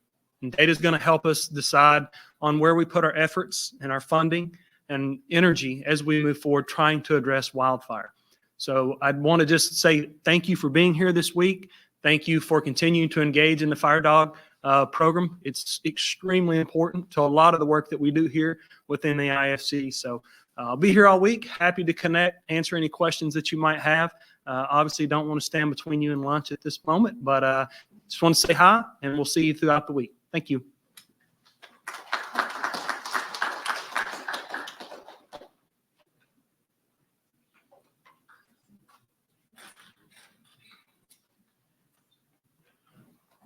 All right, so lunch is going to get wheeled in here for the participants in room. For those virtually, feel free to stay on. We're going to have a few vendor talks and sponsor talks here about the importance of what they're offering. This meeting wouldn't be possible without them. So I want one more round of applause for our sponsors, please. While they're wheeling in lunch, we've got Eddie Buchanan from Deccan here to talk a little bit about Deccan and what they offer the fire service. Thank you, Anthony.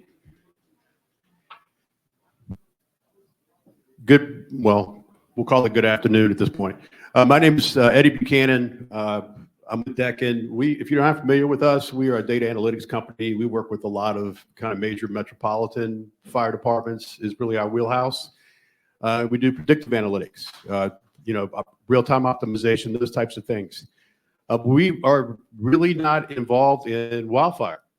So my purpose to be here is to listen and just kind of see where we can help. Is there some way that we could assist with this problem? We have the data scientists on staff and those types of things. What can we do to be helpful? So that's kind of why we're here. So I'll be hanging around, sitting in sessions and stuff, just looking for a way to help, see what we could offer. I will share just like one little anecdote I noticed. One of our clients was looking to place wildfire units recently in their metropolitan area. They had a serious issue, and they wanted to place a couple of wildland units, and we were working with them on the best location for that.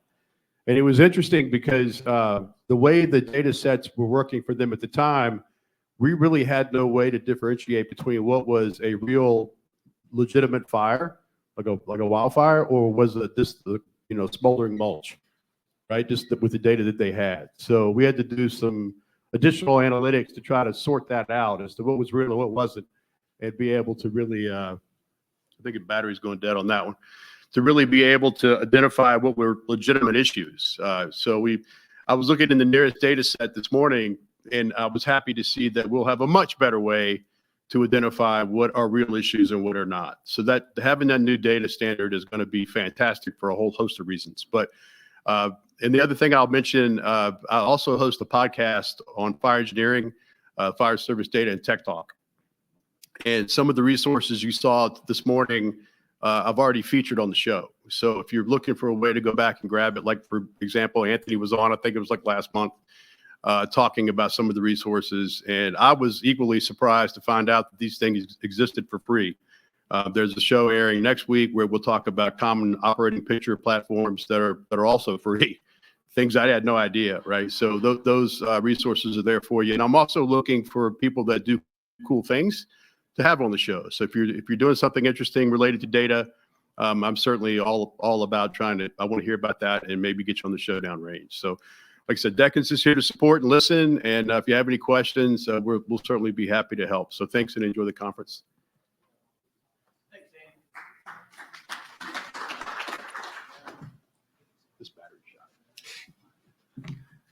Okay, so wrapping it up as they're setting the food up. So our next steps, we've got, Sherry, can you go to full screen? So we've got coming up, we've got our CRRL conference in Glendale. That's going to be May 12th. Registration is online right now. You can type in ISC Fire Data Analyst Working Group. It'll come up. You register right there. And then also we've got the Fire Rescue International Orlando. We have a full day there. And then again, our Technology Summit International December. All of these full day FireDAWG events. So please follow us, come to those events. We get a lot of great people there, a lot of great discussions, and also you can see some really cool stuff happening around the country. All right.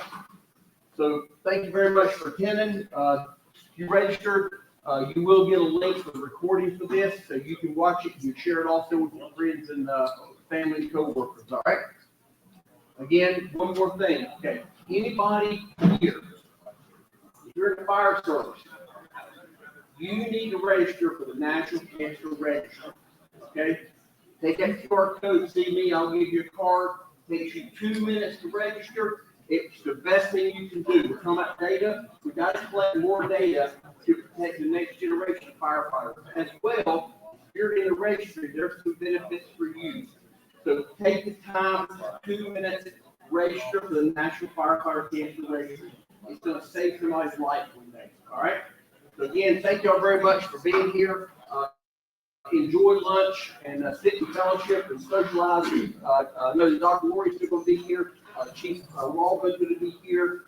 And meet and greet and make new friends for this week. All right? Thanks very much for being here and enjoy lunch.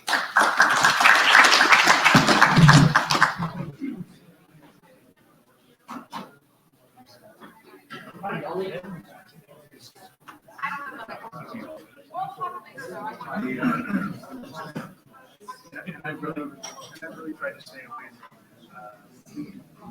from him because of that, but I met that surprise.